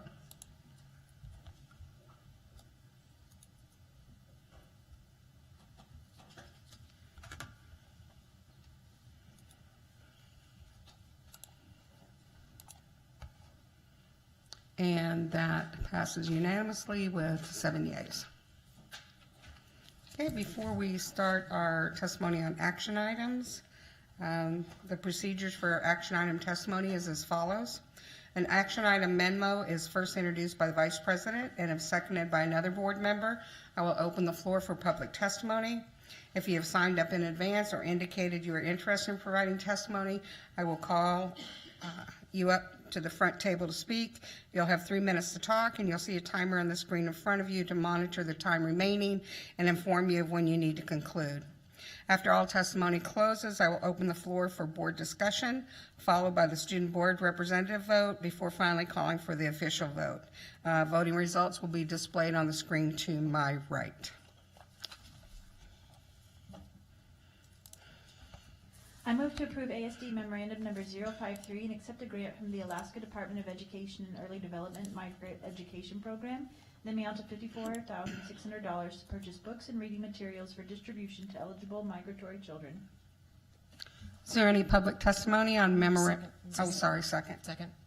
Getting ahead of myself. Any public testimony on memorandum 053? Seeing none, is there any board discussion?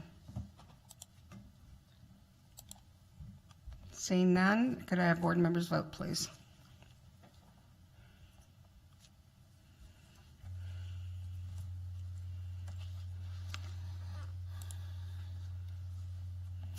And memorandum 053 passes unanimously with 7 yeas. I move to approve ASD memorandum number 069 and accept the Alaska Elementary and Secondary Education Act Consolidated Federal Programs Grant for fiscal year 2019-2020 as approved by the State Department of Education and Early Development. This federal consolidated award includes titles 1, 2, 3, and 4 in the amount of $24,682,379. Second. Okay. Is there any public testimony on memorandum 069? Seeing none, is there any board discussion? No board discussion. Would the board please vote?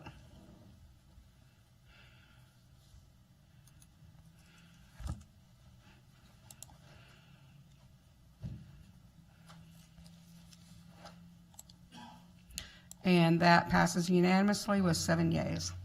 I move to approve ASD memorandum number 070 and authorize the superintendent to accept a McKinney-Vento Homeless Education Grant Award from the Alaska Department of Education and Early Development in the amount of $60,053. Second. Okay. Is there any public testimony on memorandum 070? Seeing none, is there any board discussion? Seeing no board discussion, board members please vote.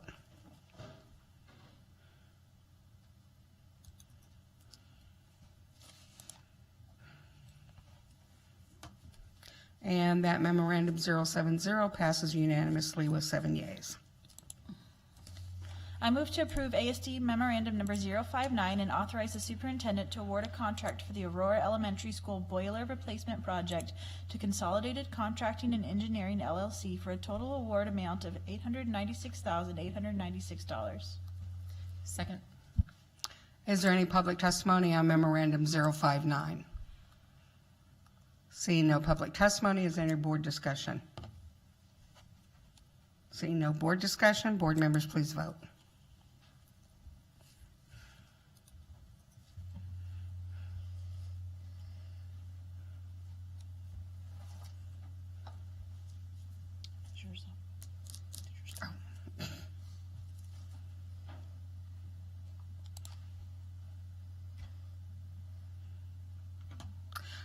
Memorandum 059 passes unanimously with 7 yeas.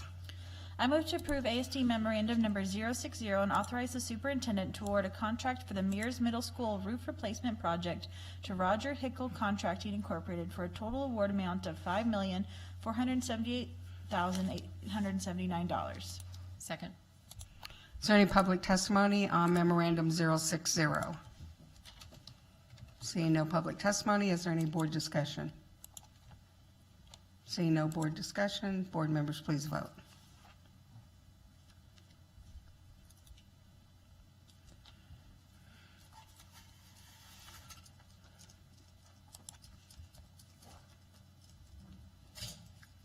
Memorandum 060 passes unanimously with 7 yeas. I move to approve ASD Memorandum Number 061, the selection of Envision Architecture as the designer of record for the multi-site security vestibule upgrade Group 1 project, and authorize the superintendent to enter into a contract with Envision for professional services in the amount of $631,962 for the purpose of design through construction administration, and the selection of McCool Carlson Green Architects as the designer of record for the multi-site security vestibule upgrade Group 2 project, and authorize the superintendent to enter into a contract with McCool Carlson Green Architects for professional services in the amount of $704,070 for the purpose of design through construction administration. Second. Is there any public testimony on Memorandum 061? Seeing no public testimony, is there any board discussion? Seeing no board discussion, board members, please vote.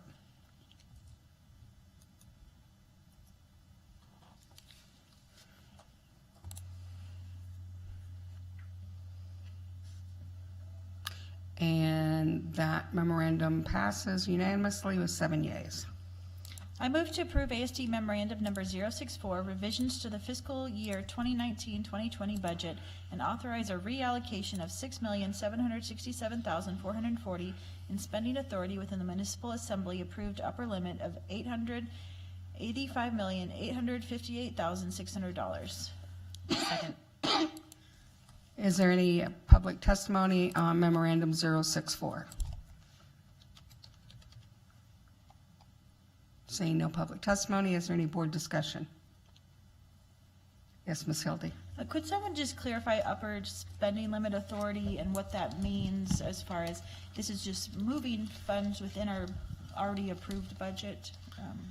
Just make sure that. Through the president to Member Hildy, I'll have Jim give a hit, but no, it's not just moving them. It's we received more money from the state, so our original budget to the city had a limit, and we're wanting to expand it, is my understanding. That is correct. Through the president to Member Hildy, we're asking for an upper limit increase. That means we know we're getting additional money from the state because we had more intensive needs, we had more students, general ed, than we thought we were going to have. But our budget that you approved had an upper limit.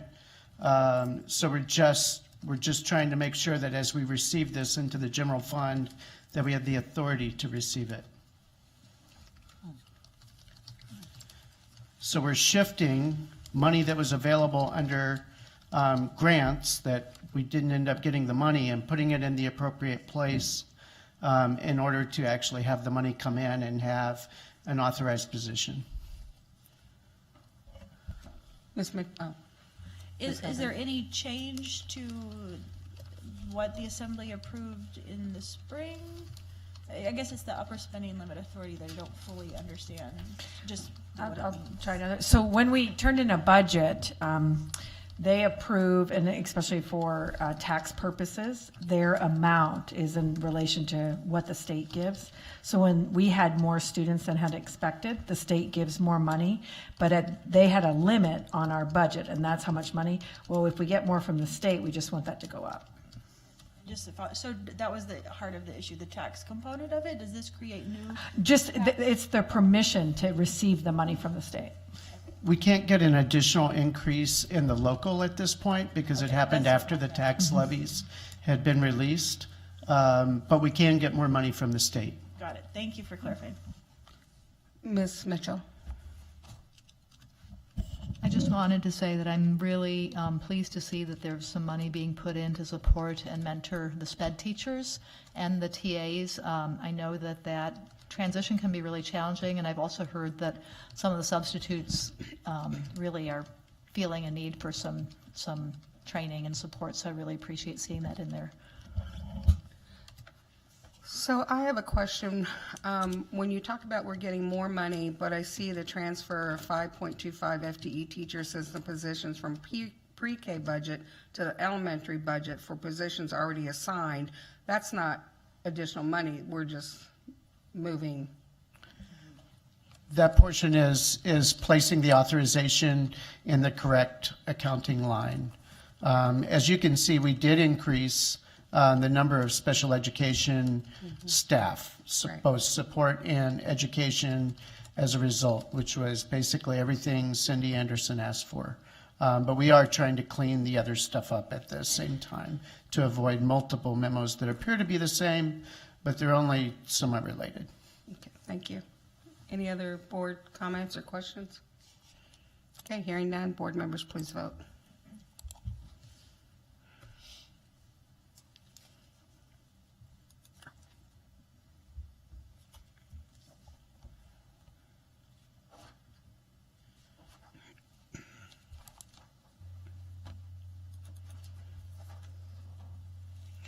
And memorandum 064 passes unanimously with 7 yeas. I move to approve ASD memorandum number 065 and authorize the superintendent to prepare the Anchorage School District's fiscal year 2020-2021 preliminary financial plan and budget in accordance with the financial projections and budget guidance set forth in this memorandum. Second. Is there any public testimony on memorandum 065? Seeing no public testimony, is there any board discussion? Mr. Donnelly? Thank you, Madam President. I just want to say that I'm concerned that on page 3, under key considerations to close the gap, there's it recognizes that extremely difficult choices on where to reduce staffing levels and create inefficiencies in non-personnel costs are what we're faced with, but there's this particular pro forma doesn't include any list of possible suggestions for how to accomplish that, and I would like that to be in here. So I understand it's going to be very difficult, and it would be helpful, I think, to the board if there were options being presented to start to Through the consider. that's a great item to bring up, and this was the performer in regard to if it looked like last year. As we prepare the budget, and the budget that we will have prepared for you will have options for the board to look at. This is just basically setting the stage for this is the gap if we continue how we are already operating. When we bring back the preliminary budget, it will have, as stated in the finance, Jim reminded everyone again, your ideas that you're coming from, the information we're getting from the budget surveys, we're going to work with groups, take the input and then come up with a budget that's balanced that most likely will have some changes due to the board's input and other input testimony that we hear. So those are forthcoming. The work just isn't done yet. I mean, we have ideas and things like that, but it's still part of the building of the budget process. The pro forma identified the delta. Ms. Hildy? Will the RFI for maybe perhaps innovative ways of looking at making changes in our district, my understanding was that would address or incorporate that concern in some way or take into account that's our reality. So we'll be getting that sometime before the budget, or? Through the president to Member Hildy, we had, I believe in the Board Connect, sent out some literature in regard to 4 days a week and year-round school, things like that, just the two specific that were asked. Are those the only innovations? I mean, there's other innovative ideas in regard to cost savings, but we sent out some literature on those, and they weren't necessarily directed to cost savings. But so we didn't know how deeply you wanted us to engage with the community to study that. I think I'm not sure of the date, but Dr. Stock found some literature to review for the board to move forward on that, and we put that in a Board Connect. Not sure if, I mean, we did not do a full structural analysis in regard to any of those items. We can do that. That can be our work, but the initial input wasn't that was not a next year, but it probably is a long-term consideration if that's how the board wanted to do. We can certainly, it was literally just another project to do. And so we went as far as the literature and then just shared that with the board. Mr. Donnelly. Thank you, Madam President. Just to identify that delta, the gap that we're currently faced with from this year's budget to next year's budget is being estimated at $19.57 million to maintain the same services as presented in FY 2019-20 budget. So it is important for board members to get your input into Mr. Anderson so that we can take a look at that. I just have to mention too, I thought this was interesting, I put it in the board update, is my grandson who goes to Bear Valley in 6th grade came home and their whole class had a discussion on 4-day-a-week school and the pros and cons. So I thought that was pretty interesting that they're even talking about it. So any other board comments or questions? All right, board members, please vote.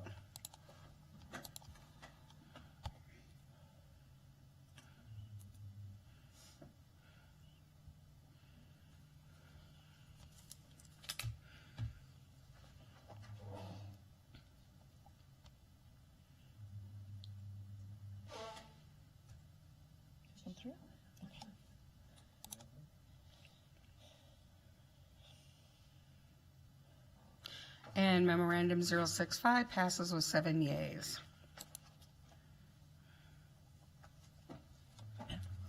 I move to approve ASD memorandum number 071 and authorize the Anchorage School District to enter into a memorandum of understanding with the Aquarian Charter School Academic Policy Committee. Second. Is there any public testimony on memorandum 071? Hearing no public testimony, is there any board discussion or comments? Ms. Hildy. I just want to articulate a little bit of the details. Sometimes people don't hear, but it only goes through May. So, and it says up to $250,000 in if there was, some major failure. So this year, as I talked about, we need a plan for this winter. There is a plan for this winter, but this will expire in May, and ideally, we wouldn't wait until the expiration date to figure out what happens next. So our board needs to be thinking about that and make sure we can provide clarity so the excellent work can continue happening there without an interruption. I did have a question. I didn't see in there, maybe I just missed it. Are they paying rent? No. Okay. So okay. And the reason this is up in May, is that when their charter gets renewed? No. This contract. Oh, okay, okay. The guidance that the administration received from the board to develop an agreement that would sustain through the winter period, Okay. and that's what this. All right, thank you. Thank you for that reminder, yeah.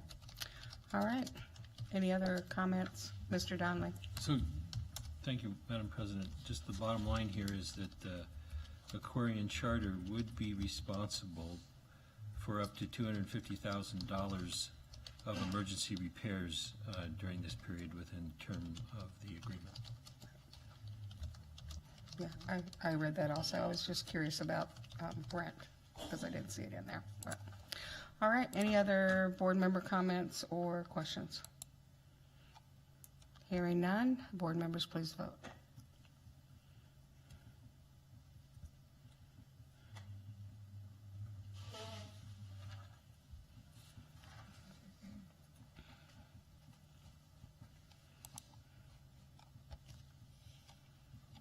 And memorandum 071 passes unanimously with 7 yeas. Okay, at this point, we're in non-action items. Are there any non-action items that board members would like to pull? Well, if nobody's supposed to be up, I will. I'd like to pull memorandum 072.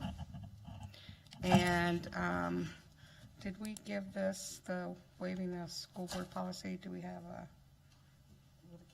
Are we just using 075? Oh, and pull 075? And also, I don't see a memorandum here, but resolutions of Anchorage municipality. So you're pulling them off? Yeah, I'm pulling them all. Sorry. Okay, so the first one is the 6-year capital improvement plan. And the reason I thought this was really important to talk about is we need to have a discussion on how the board feels about not having a bond next year. And we're going to be meeting with the Assembly on January 8th, I believe, for a work session. And that is something that they're very interested in. And so I thought this would be a good time to have a discussion on that, on the pros and cons and what board members are thinking. Ms. Hildy? I thank Member Marset for getting this on here because I do think clarity is definitely needed. I've been very eager to do multi-year bonding and not super enthusiastic about an earthquake bond being the multi-year bond, but I'll say at this point I'm open to not having a bond next year. I'm not sure. I'll just say that's kind of where I'm at, so I would appreciate discussion here. My biggest concern continues to be our deferred maintenance. If we didn't have one in year 2, I would even maybe want to see a larger one in year 3 to make sure that the aggregate is not under bonding, because that is going to continue to create problems for our taxpayers. I mean, it simply costs more the more we delay, 6 times more, right? If we can catch repairs earlier. So I don't know what this might shake out to, but that's kind of where I'm at.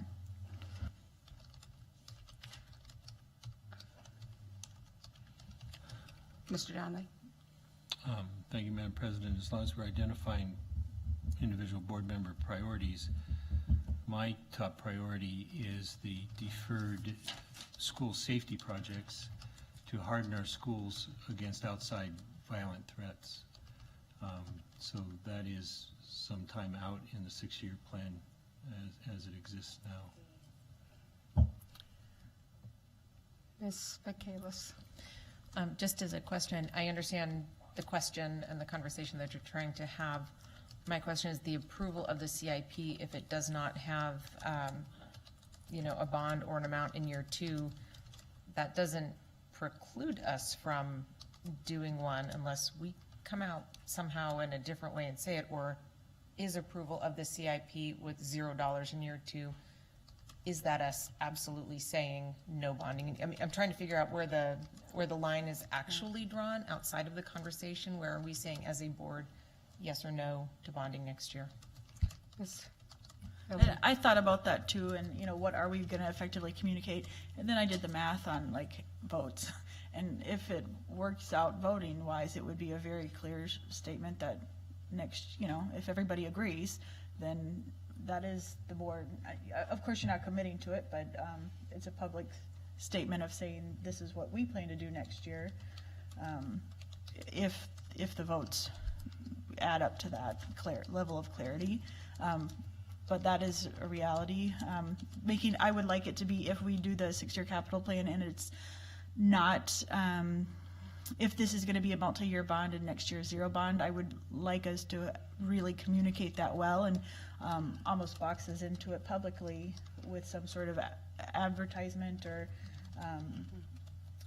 so even though you can't prevent, they could do a big turnover or something, I guess, get all new school board, but some sort of long-term projection and say, not even just this year's multi-year bond, and we're going to do another one. We're going to take off a year and then we're going to come back and here's what we're doing and here's the math and why, and really get our community to start looking at the long-term planning of our bonds. That's really happening in other school districts where people aren't surprised about what's coming down the pipeline, and certainly the planning happens here, but the communication out to our community and just them being more receptive to that. It's just new, and this would be an opportunity to get the public used to thinking about in that way.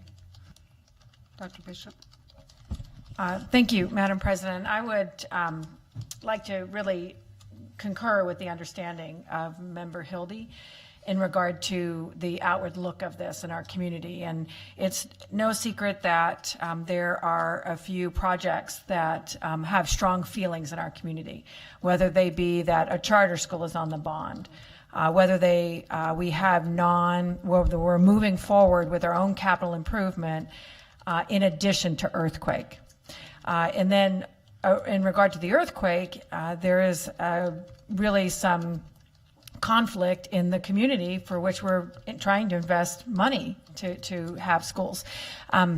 This is going to be a difficult bond, and as Member Hildy stated, that public opinion behind it and that understanding is probably going to be a selling point for it. If we only put forward and didn't make hard decisions and have to make decisions about a difficult bond in a difficult year and a difficult economy, I guess we just don't get to sign up for the easy stuff, right? The school board signs up for it all. Superintendent, administration, we're here for the long haul. And so this would, I'm letting you know from administration, that work on the marketing, we do see as a multi-year bond and not going back as a very strong point for the selling of this bond. And we believe that we can really share with our community, even given there's something about there that people like or don't like. But I think collectively as a community, they can get behind a 2-year bond that retires more money than we are asking over those 2 years. And I know that's a difficult thing to swallow when we have major maintenance out there that it hasn't been addressed, it's been deferred, but this is a time, I think, for that prudent planning, but collective support. Thank you. Ms. Mitchell. So I do agree that politically it makes sense to do that it would be easier to sell the bond. In looking at the SEAC report, these are people who've looked at this year in, year out, and when we look at them talking about that the ASD really should be investing around $80 million every year in deferred maintenance projects to keep from falling behind, with a policy of keeping bond proposals below retired debt. Even if we plow every bond dollar into deferred maintenance, we'll continue to fall behind. As a result, we have schools that are beginning to have alarming facility condition index numbers. According to the FCI figures, we're projected to have schools in such bad shape in 4 to 6 years that just repairing them would cost 3/4 as much as replacing them. So SEAC makes a few suggestions, and I love the idea, and I don't know if it's politically feasible, but certainly it's something we can talk about. It is kind of crazy to have ongoing major maintenance that we know is going to happen routinely bonded for. That's not really the way other places in the country do it, and voters don't like it, and so they talk about perhaps this crisis in bond debt reimbursement would be a good time to stop funding deferred maintenance through bonds. 70% of $80 million is $56 million. If the state government funded $56 million per year and allowed Anchorage to increase local school taxes by $24 million per year, we can correct the slow-moving disaster happening to our facilities. And they go on to talk about why this would be a good thing to propose. That's a heavy lift, but when we approved the bond level that we did, I think 2 meetings ago or 3 meetings ago, in my mind, I did not think, I absolutely favor multi-year bonds, and I'd like to see 3-year bonds because I think that gives us more predictability. I also would like to get out of a bonding cycle for this major routine maintenance. We in our homes don't go and take out a new mortgage when we replace a new roof. We set aside money, and that's the way you do things that you know are going to happen, that you anticipate. So I guess I understand politically why it makes sense to say this is going to be a 2-year bond. I think financially it's the wrong thing to do for the district. We are falling behind already, and to have a 2-year bond that is below, at that last meeting where we were talking about this, if I had fully realized that everybody was thinking this is going to be a 2-year bond, that we aren't going back next year and asking for an additional amount that would at least get us up to the level of what we're retiring in those 2 years, I think I would have argued to put more into this year's bond. I just don't think it's the fiscally prudent thing to do in the long run. I understand the state of our economy right now, but I don't think it's the right thing to do. So I'm going to mention that this next year, taxpayers are going to be hit really hard with our bond, with the municipality's bond, and with the debt bond reimbursement that's not being covered. So they are going to be hit really hard. And even though I understand our situation with deferred maintenance, I think it would be a great idea to advocate up in Juneau for funds set aside for deferred maintenance.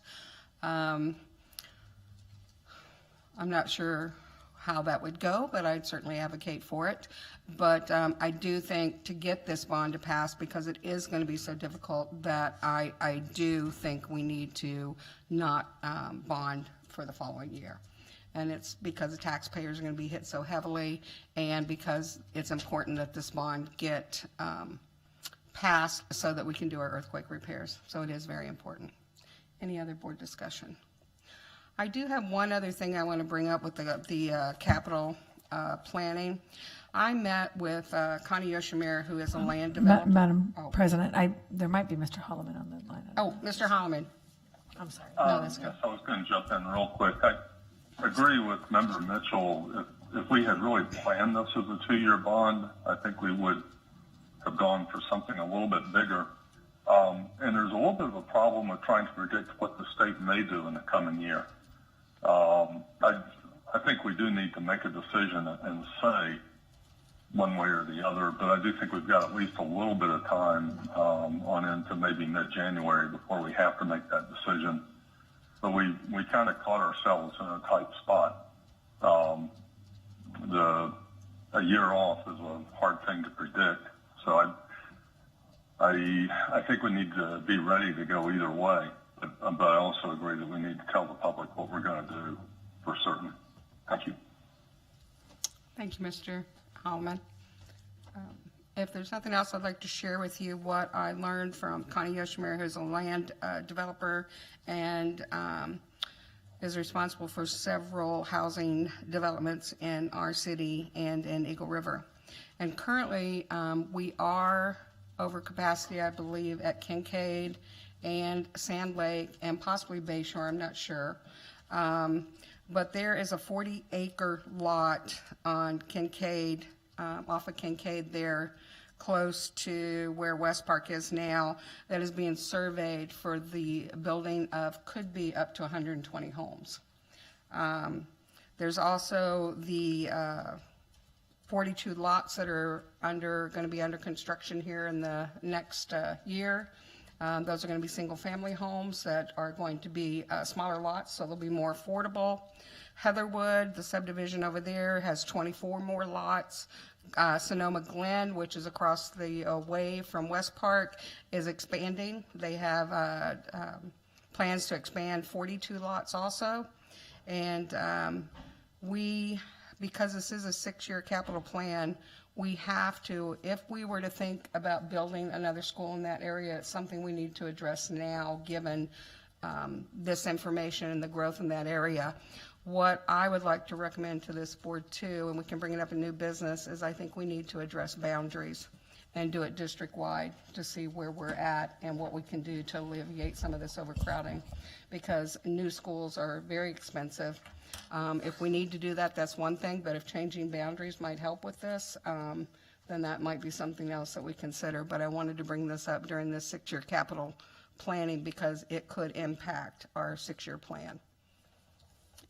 Ms. Hildy? I just want to, I mean, it's still about this, but a comment along those veins. Last year, I remember going through this and popped up the college town I went to. They passed their giant bond. It was a bond where they said we're not going to come back for 10 years. It's a 3-year bond, but they weren't going to come back for 10 years. And part of the planning was not based on overcrowding, but it was based on projections. And they said, we're looking at our projections, and we see that we're going to need a new school. That is an attitude, and this is conservative. It's a dry college town, conservative, right? But they said, let's plan for what's coming. Let's look at the numbers. Let's think about it, instead of getting us into these. And when we have deferred maintenance, I don't know how to do both, I guess. We do a little bit here and a little bit there. It's a multifaceted approach, but I agree with Member Marcette in that we need to look at the numbers and not wait until the problems come up, but plan well for kids, because I want it to be ready for kids and not have them bouncing around to portables and new schools and disrupting their education. So one of the things that was shared with me is at community council meetings, they are not in favor of these new developments because there's not room in the schools. So that is impeding progress within our city also. So it is important that we address these issues. So I'll propose something during new business, but I just wanted to share that with you because I think it will be something we need to think about and start looking at and planning. Ms. Mitchell? And another piece of that, in addition to the southwest part of Anchorage, is Eagle River. That development is imminent as well. So as much as people, might like the idea of combining some schools, it would be a very, very short-term solution. And in a few years, we'd find ourselves very overcrowded, I think, in that area. And that is something that Connie Yoshimura shared with me too, which I already know, but that the growth areas are Sand Lake, Kincaid, that area, and Eagle River is where our growth is going to be in our housing market. So just wanted to share that information with you guys so you would have what I have. And then I think the second item here is let's talk about the waiving of the board policy on use of apprentices for FEMA reimbursed projects. I think it was my motion. So even though there were some legitimate procedural errors in getting it on tonight's agenda, I feel that it's necessary for us to have a conversation about it, and because it's important. I don't know all that there is to know, but I think we need to keep it in our focus and probably be a little bit as expedient as we can be to make a decision. So that's why I put it back on the agenda, because it needs to be there, my opinion. Ms. Hildy? I appreciate the public notice opportunity, and I think that's always, if we can make it work, that's always the better plan. So that's good, and we'll have people opportunity to email or call or come testify next board meeting. But I still, we did our pro forma, we approved it. Part of it is 2 FTE for procurement officers for administrative positions. And all the details of this don't change that. So we talked about we want counselors for schools, we're going to make these hard budget choices, but it's just a limited pool of money. And if we put it over here to support this policy, it's a nice policy, but we've already seen these problems come up here. But at the end of the day, it's still a money going to one area and not going into the school. And so I hope we'll take the opportunity to consider what is the best thing for our students. A lot of good things possible, but we have limited money on what we can do, and so that'll be something I bring up at the next board meeting. I too appreciate the time to digest this a little more. Not that I don't trust ASD and what they provided to us, but I would like the opportunity and give everyone else the opportunity to digest this a little bit further before we vote on it. Ms. Bellamy. I have a question for administration. What is the impact of the extra time? I mean, is it possible to So stop the wheels that are through the turning? president, I think I would request that Mr. Whiting speak to the specifics of the procurement process and what the timing implications would be. Thank you.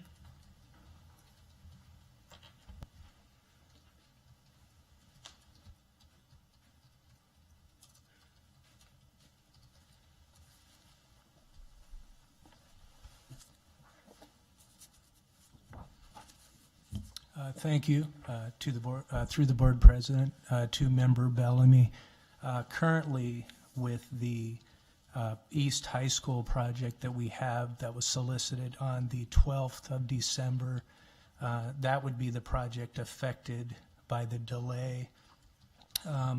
We've reviewed the portion of that project and that there are some long lead items, structural steel in that project. So potentially, if the project were delayed, there's potential that it could affect the critical path, schedule of that project if we were having issues with the, getting the steel to the site. Yeah, may I, I'm sorry, my understanding of your question was the impact on staff.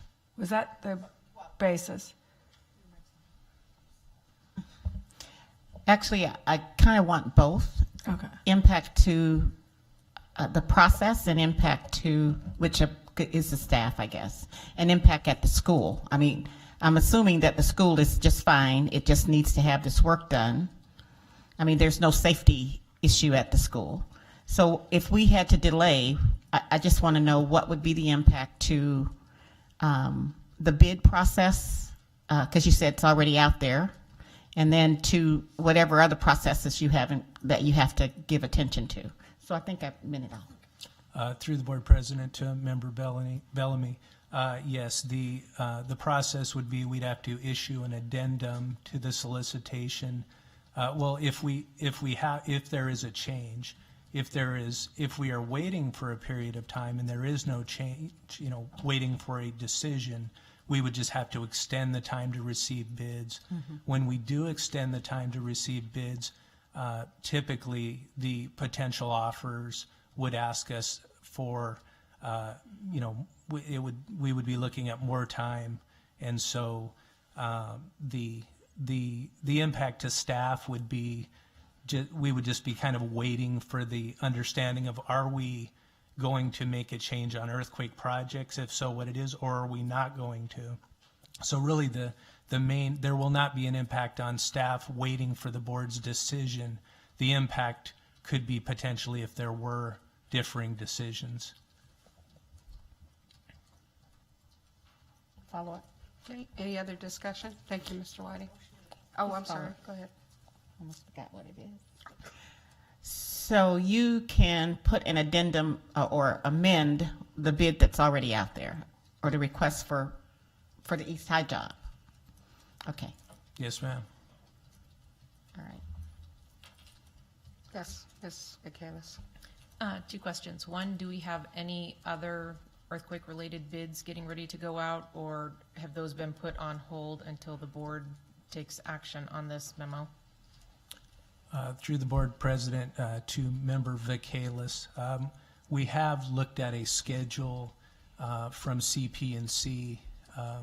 We have 7 projects, some of which you approved tonight, that are non-earthquake in the work, that are in process.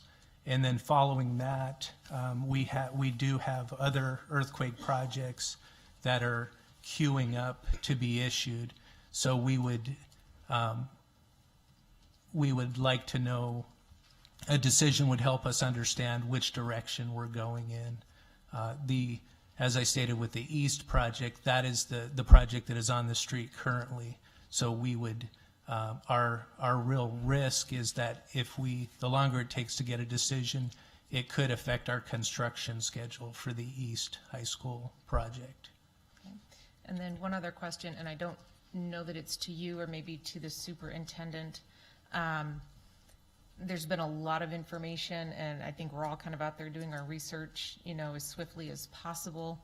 And it sounds like there's legal opinion or legal aspects of this. At what point should we as a board or as a district either get something that either supports or opposes PDAC, something that gives us more confidence in this decision from a legal aspect and the risk management aspect of it? Is that something that we should consider, that we apparently now have 3 weeks to do? Or should we just take the memo and the information hunt as it is? Board members, I'm asking you to weigh in on this. Ms. Hildy. I would appreciate legal review of it and the potential implications for the risk of not getting those funds.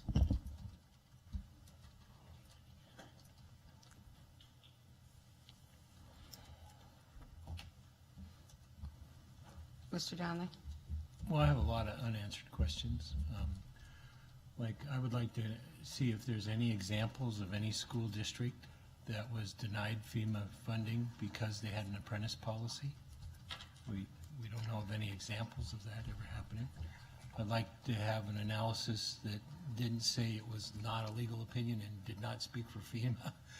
Something much more definitive than that before we make a decision. I'd like to know how much the premium costs, projected premium costs of earthquake insurance required by FEMA are in relation to individual projects, because I think we should engage in a cost-benefit analysis there also, so that the apprentice policy might not even be an issue if the cost of the earthquake insurance is prohibitive over the long run. Those are all things I'd want answers on before the board made a decision like this.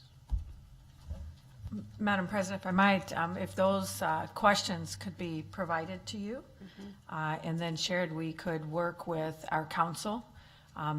We do that quite often. I mean, just so you know, when we have a question, even in regard to our present policies, we can, call our council. And so the difference between just advice and how should we proceed to a full legal review, those are, two different things. But given your questions, that would let us know the depth of the information that you would desire back to make your decisions. So if those are shared, they can then, all the information could be shared back with the board.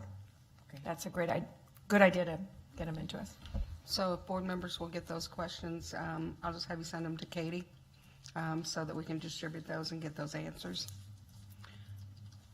Any other discussion? I just want to.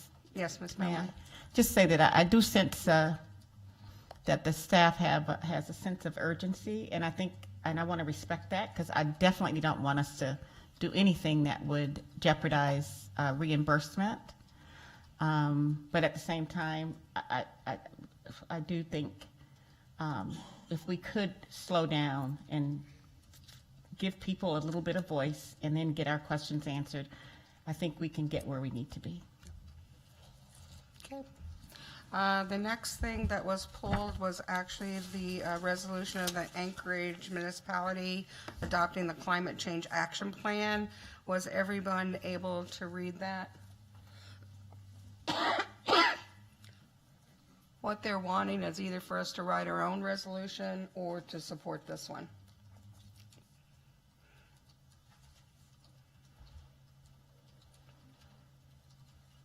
Any discussion?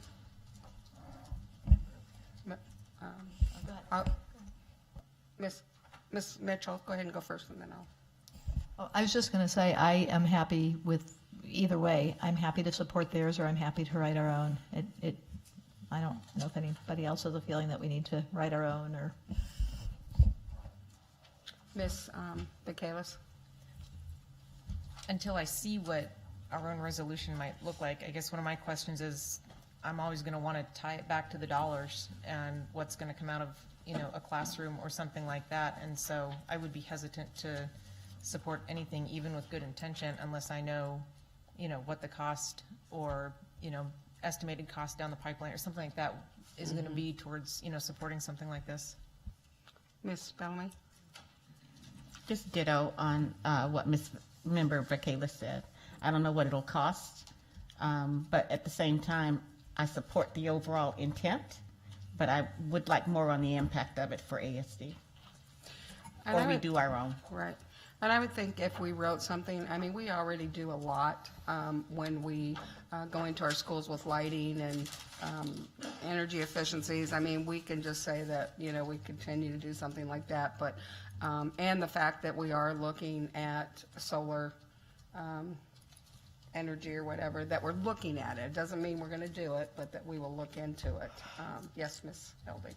I don't want to write a resolution. I know you don't. But the reasoning is that one, I don't like them, but two, we are to do things that advance our board goals.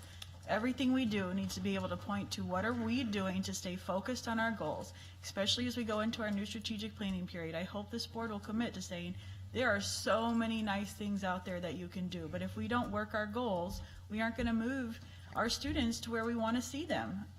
So lots of nice things you can do. Part of strategic planning and having goals is what you're not going to do. All those little minutes add up. What are the costs of it? We're taking all that time. If it's not part of our goals, then we don't do it. And that's a choice we can make, and we can say we're going to be laser focused on moving our students forward. And we don't have a memorandum on this. I don't know that, if the board wanted to just say, we don't want to do it, we don't want to support it. I mean, we could do that now, and I can let them know, unless you guys want to take it the next step and vote on it. Can it go to governance? Pardon? Sorry. Can we just send it back, I would send it to governance to just look at it? Because I know there is a revision to our policy sitting now in governance. Right. Well, I don't know if there was a timeline on this of what the assembly was expecting from us, but we can certainly do that. But again, it's taking time away from important things that we're trying to accomplish within our district. So I guess I would want board members' opinion on whether we should move this forward, or if we should say, we're already doing these things, we don't feel a resolution is necessary. Ms. Bellamy. I don't know, maybe it's just me, but I think that, and I agree with being focused in our efforts and focused on our goals for kids. But we are partners with the assembly, and I think if they gave us a request, the least we can do is at least give it a look at it. In light of, because we already know we have a policy sitting, Andy has a policy sitting in governance already. I'm only suggesting that we give it a little bit more thought. We may still not do it. But at the same time, I just think we need to share what we're doing, if nothing else, and not just brush. I don't think we should treat it as lightly as saying, no, we're not going to do it. Ms. Hildy. I agree with Member Bellamy's reasoning on if, we're partners with this assembly and even just respectful. I don't know that this came from the assembly, just I think one assembly member asked the board to consider it. So I think that is a little bit different than saying we want to make a formal request to the school board. I'm pretty sure it was just one person. So I'm not sure on that, but I think that is a difference. Certainly if the entire assembly said, this is important to us, and we want you to, let's make this a priority, we want to talk about it, that's a different thing to me. So at the top of the memo, it has Rivera, LaFrance, Constant, Dunbar, Peterson, Quinn Davidson, and Mayor Berkowitz. That's the assembly's memo, though, isn't it? Not a request to the Anchorage School Board. So the request was sent to us by Felix Rivera. But as chair, maybe it's not clear whether he's sending it as chair of the assembly. So it was my understanding that it was sent by the assembly. That was my understanding too, but yes. Ms. Mitchell. And my understanding too is that it was sent by the assembly, but it's certainly something we can clarify.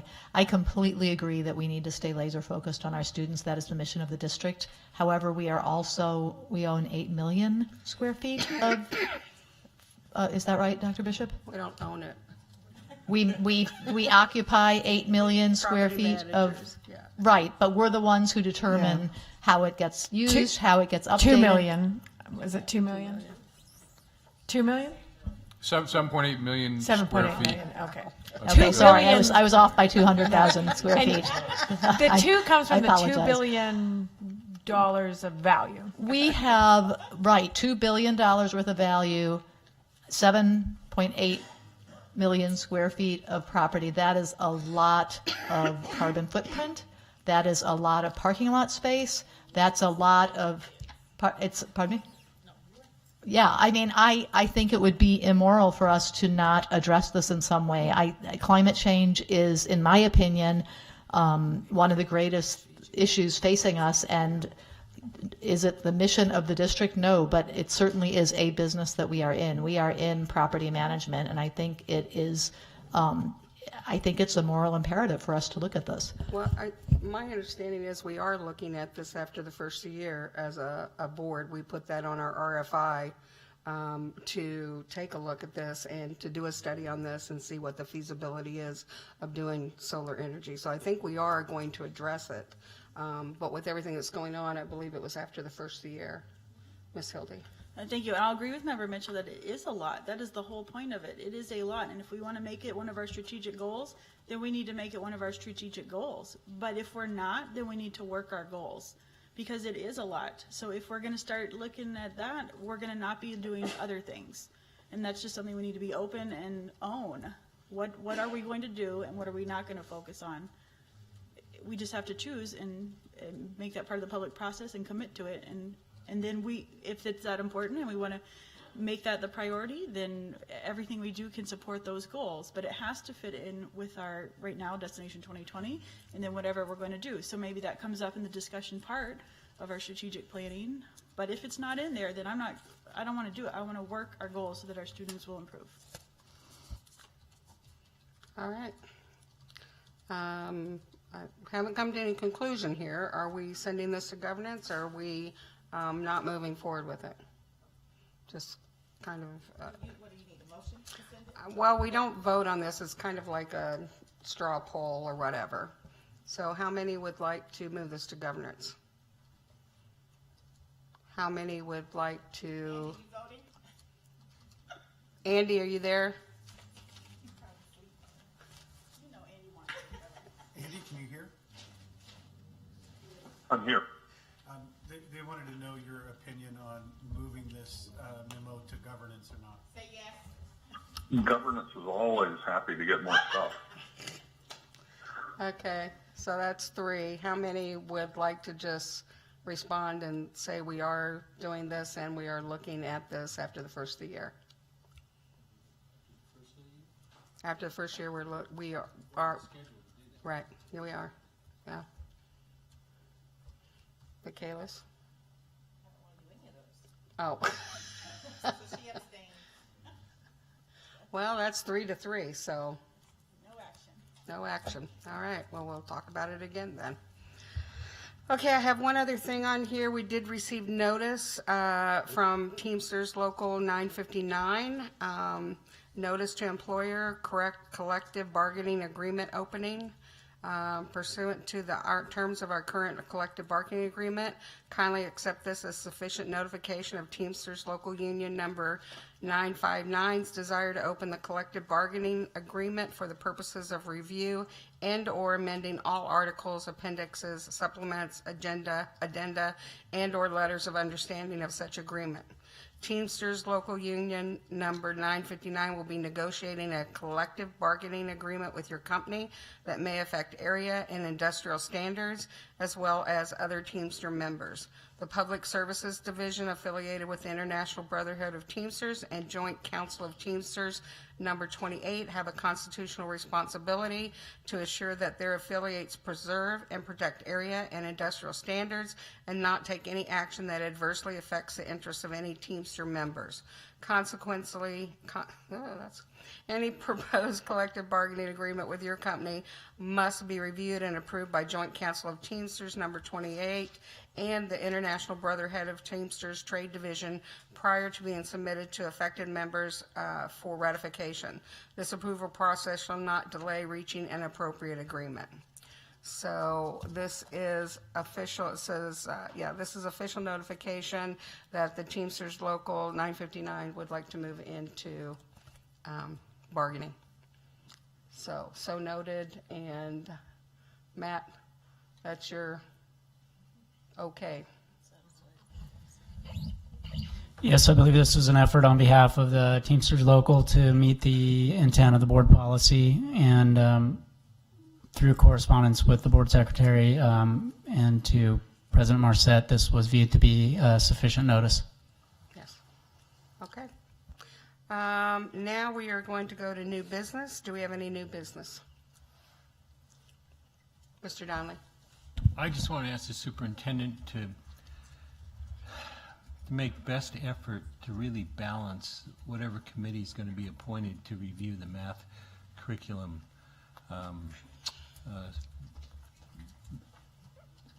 That'll come back to the board and make recommendations regarding math curriculum. I'd really like it to not be all folks that are supporting the existing curriculum, but be very much people who are objective and will be neutral about it and can really consider, possible changes and going to other alternatives. Through the president to Member Donnelly, the current math program is going away. So even if they were supportive of it, there's not a chance that we could purchase it. But there is established already a committee. Member Knutson, we shared the information last Board Connect. Member Hildy attended. And it's a diverse group. It's through we created new processes to really take a look at curricula that will meet standards and move forward. I don't know the outcome of that. I'm not involved either, but we could do a little mini report on that sometime, or maybe Member Hildy can just speak to it. It was wonderful. It was almost, 6-7 hours of just math, which was fabulous. And it was K through 8th grade, so that it was divided into primary, intermediate, and middle school teachers bouncing around, reviewing different curriculums. I heard things like spiraling, which is in the math curriculum you like, and there were some spiraling aspects and different things they were looking at. I really listened as I walked around. I sat with some, but then I wanted to hear what they were talking about, what kind of questions, and it was extraordinarily rigorous and professional. I mean, they weren't just looking to rubber stamp something. These are the people who are having to teach whatever it comes down to, and the very personal investment in it. So I heard really good questions, very much like, what are our other options? What if we don't like this one? What happens? What is that going to look like? A big concern of mine was did we say no to some stuff because it cost too much? And no, that wasn't a limiting factor at this point. That would certainly be a board consideration, but it's really looking at what is the best for the needs of our district to get our students. And our district is different. It's very different if you have a homogeneous student population versus high transient rate. And if we want kids to stay in the same school so we can do different kinds of curriculum, that could be a board goal. But the questions I heard were rigorous and very discerning, as maybe you would be if somebody was saying, you're going to have to do this. All right, let me see if I really like this. So I was very impressed. And they're going to meet again. So this month, they're going to test some different curriculums. Those teachers are just going to run with it after the break. They're going to look at them over the break and a couple pilots in all the different grade levels so they can see what was it like teaching these different curriculums. They did all the pros and cons, looking at what's good about this one, what's not good about that one, and they'll come back at the end of January with saying this is kind of how it worked out for our students. And I thought it was a very good process so far. I was very impressed by what I saw, and it was really a lot of control into the hands of the educators in the decision making. So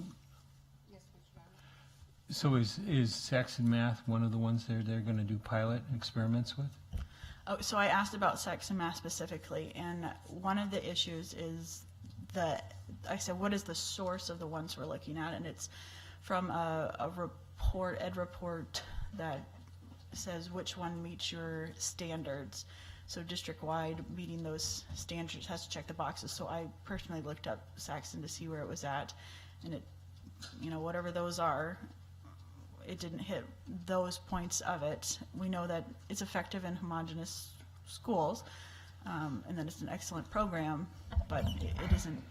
I won't say it's not being considered at all, because certainly the teacher said, well, what if we don't like these? Can we look at something else? So there's still that, you know, freedom to make recommendations, but it's not one of the ones being piloted through that curriculum process. Mr. Donnelly? So that's very disappointing to me. We have 3 schools in our district now that are utilizing Saxon. They are top performers. And my research on Saxon Math is it's Common Core compliant. And so I don't understand what the arguments are for it not even being considered in this process. I'll just say that's one of my suggestions, that the committee will be able to answer that question, because I anticipated that question. So I'm sure that we'll have that will be fleshed out at some point.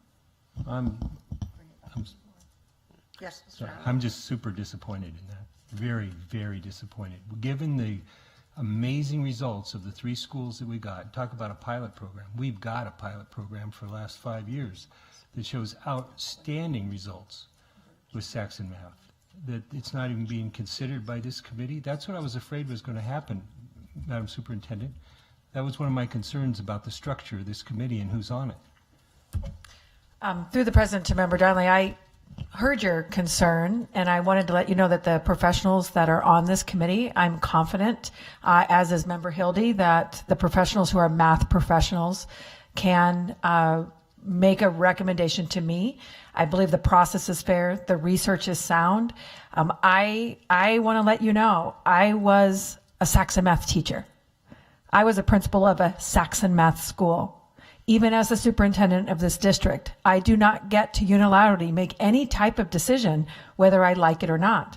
Those items and my teaching happened before any standards were renewed. I don't have the most current information. However, the people who are the experts in our district, you hire the best people to do business, from teachers all the way up the system. And they will bring a recommendation. And then at that time, we can take a look at it. And like Member Hildy said, if it needs to, go back to the table, it'll go back to the table. But I believe that we trust the process that involves the people who are the experts in it.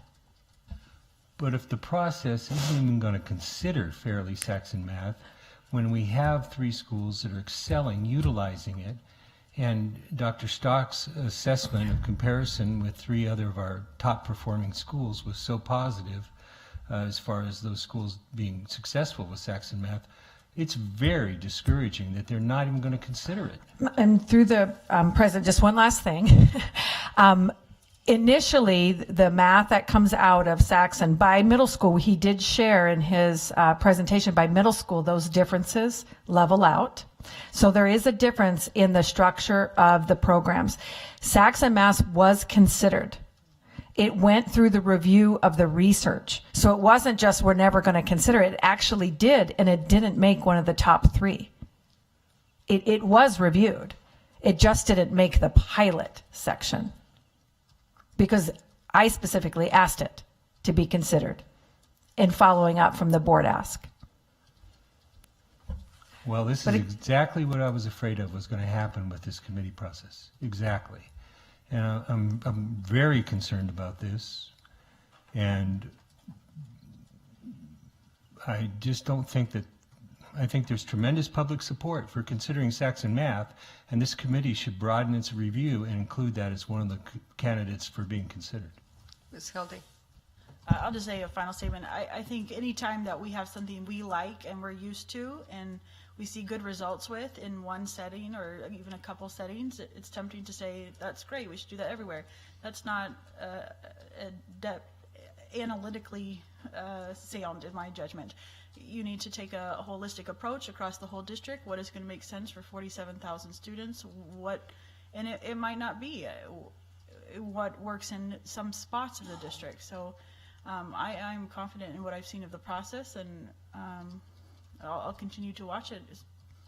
I think asking questions is good, but just cherry picking ideas that that we're comfortable with, or that we have a few points. I don't want to cherry picking. I'm not trying to be dismissive of you. It's an excellent program and it's working well, but that doesn't mean that it works well everywhere, and that's why you have a review process.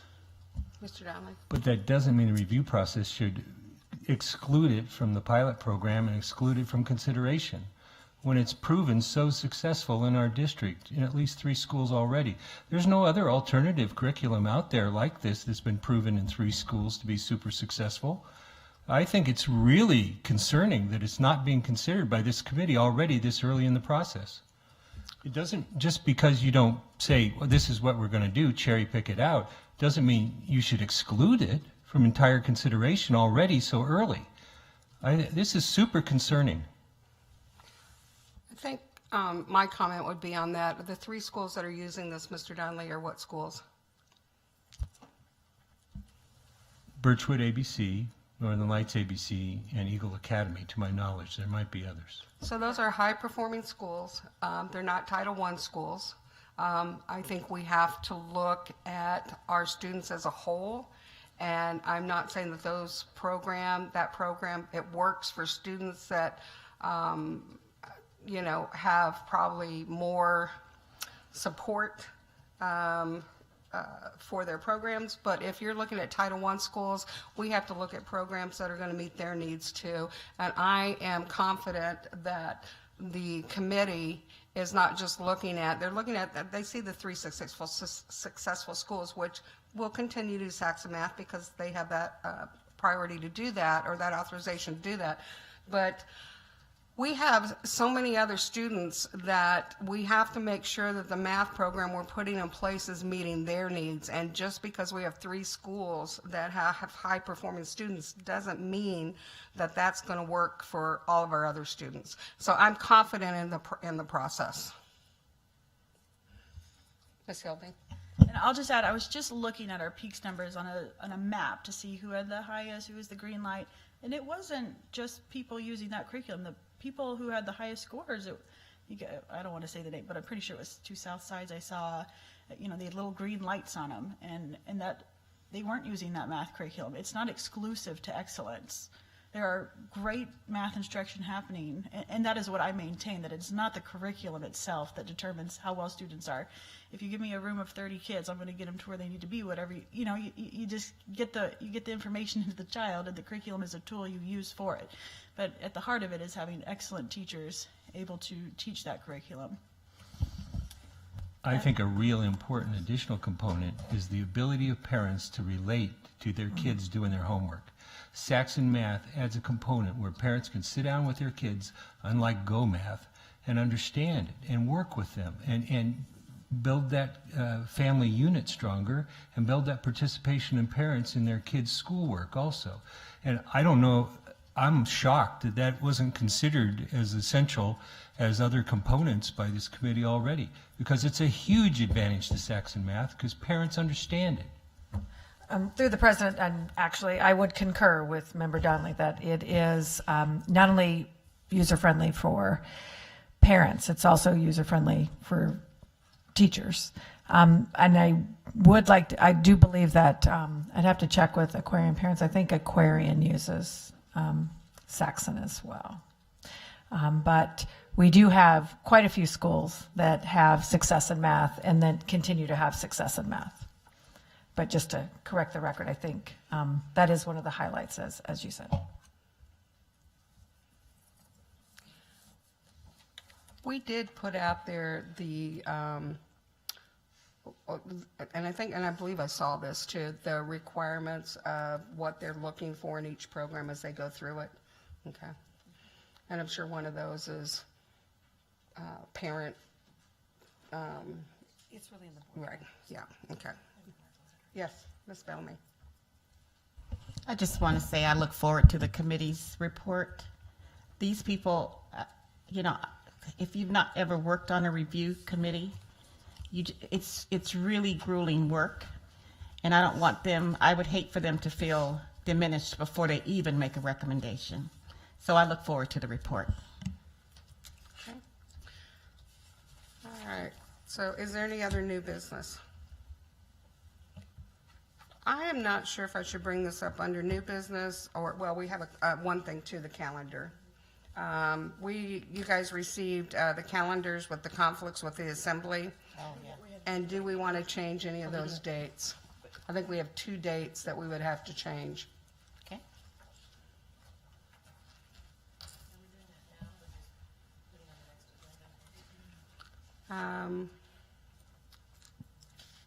We'd probably have to vote on this, so, to change our board meeting dates. So which ones? The May? I'm sorry. Sorry. Ms. Hildy? I thought they said they were going to look at their May calendar because you have all the graduation. And maybe I'm confused. I thought somebody had said maybe they could look at. Yeah, they theirs. can't change theirs, so, Oh, okay. I can reach out to Barbara to confirm. yeah. Well, I find moving the May ones, as long as it doesn't conflict with graduations, could even be a Because Wednesday. what is there a conflict with our budget, or, I mean, I know it's only 2 more meetings, but, I believe that the graduation is the big 8 or the week of the 11th. right, Potentially you could move it to a different day. during the week. So you could potentially move it to a different day during the week if we wanted to move it back to Monday that month. Is there anything on their agenda during that time that would? Confirm with Barbara. I can't remember what she said at the Okay. meeting. So maybe we will put this on the agenda for next meeting. So we'll have more information if it's even pertinent that we move this, if there's reasons to do that, or whatever we want to do. But for 2 meetings, if it doesn't, we've already missed, had like tonight, for instance. So I don't think 2 more meetings in May will make a big difference unless there's something going on that we need to be there for.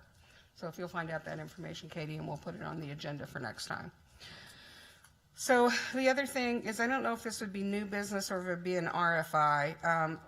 And I don't know that I'm requesting information, but what I would like to do is this board to ask for, maybe I am requesting information, for this board to ask for, to look at the district beginning a boundary study. And, yes, Mr. Donnelly?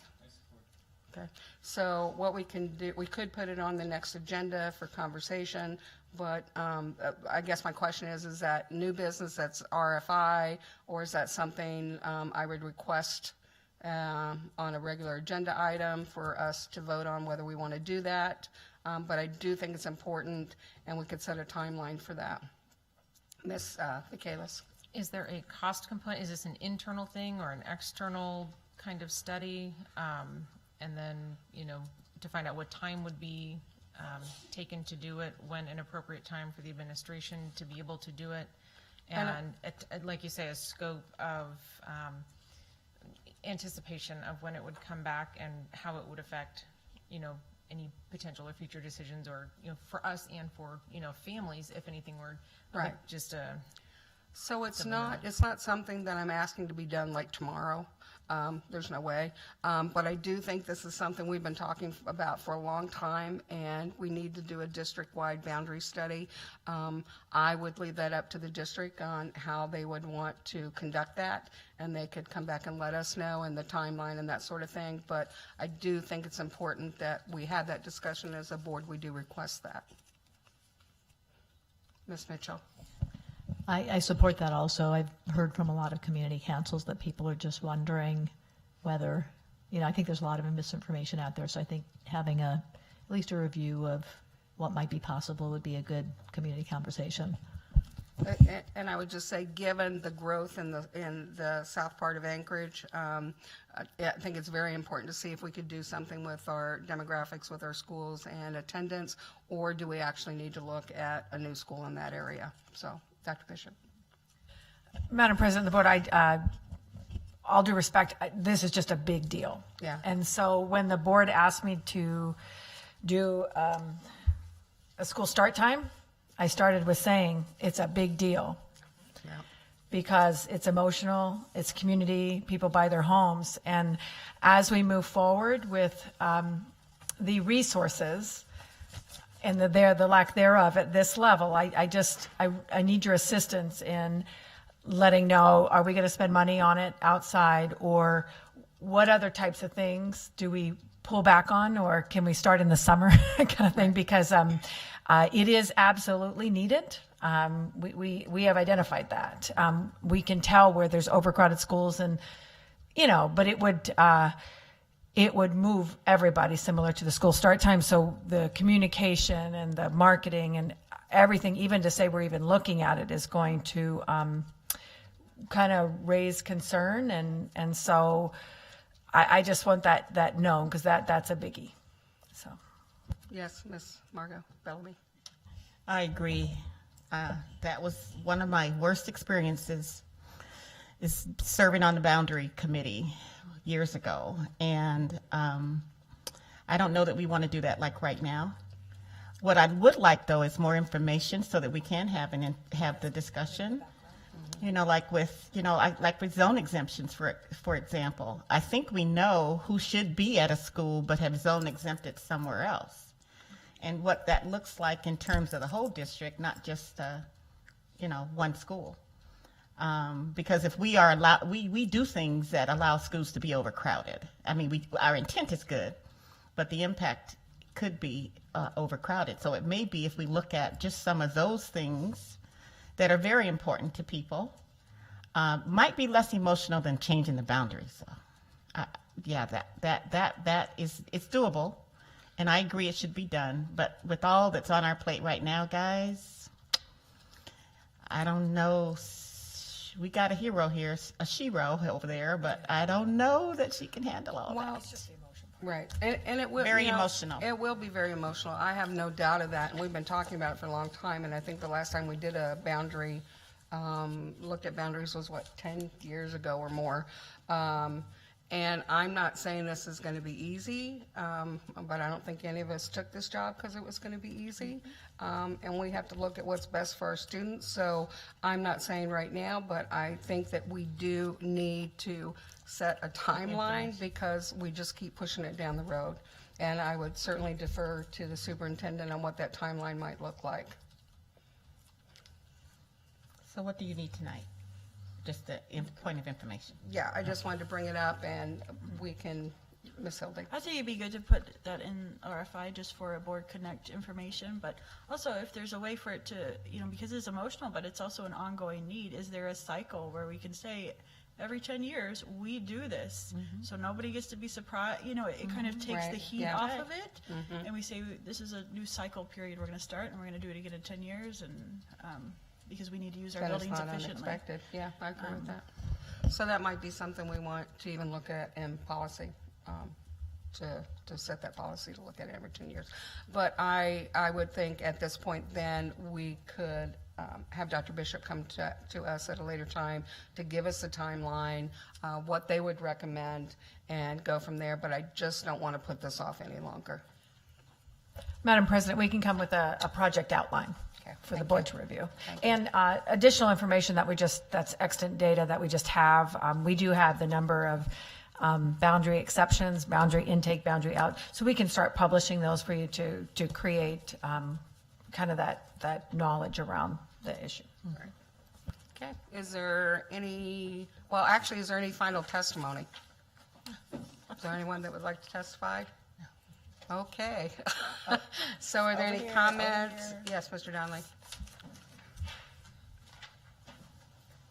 I feel very strongly about this. Saxon Mass deserves a fair examination by this committee equal to any other curriculum that's out there. It's the only one that's been proven in this district right now. Right now it's being used and proven successful. I'm sure that 7 years ago, the group of experts that got together and saddled us with Go Math thought they were doing the right thing too. And they were all professional experts that we were supposed to defer to in their judgment. And I think they made a bad choice. Go Math has been a disaster. Parents don't relate to it. It's hurt families. It's hurt the ability of kids to relate, parents to relate to their kids' math in school. I don't want to see that happen again. Go Math was pushed on us by an expert committee. So I think one of the lessons is don't always just repeat the past if you want to do better. And for them to already have thrown away a proven winner that's already being proven in this district at this early point in this review is extremely troublesome to me. And I believe if it takes the board doing a sense or a motion to compel a fair consideration of Go Math, I'm going to pursue that because it's entitled to that in this process. And just because a bunch of people are experts has been proven not to be the only reliable way to get a decision for curriculum in this district. Ms. Hildy? I'd just like to make sure we're clear that this is not the only curriculum that students are having success with in our district. We have children who are excelling at math using Go Math. That the PEAKS results came out, those schools came out. It is not a bad curriculum. I don't understand. My children use it. Our school chose to use it. I do the homework with them every night. I don't find it challenging to do homework with them. I have concerns on how far behind Americans are in our math skills, and it's going to require a rigorous push forward. We are so far behind in math.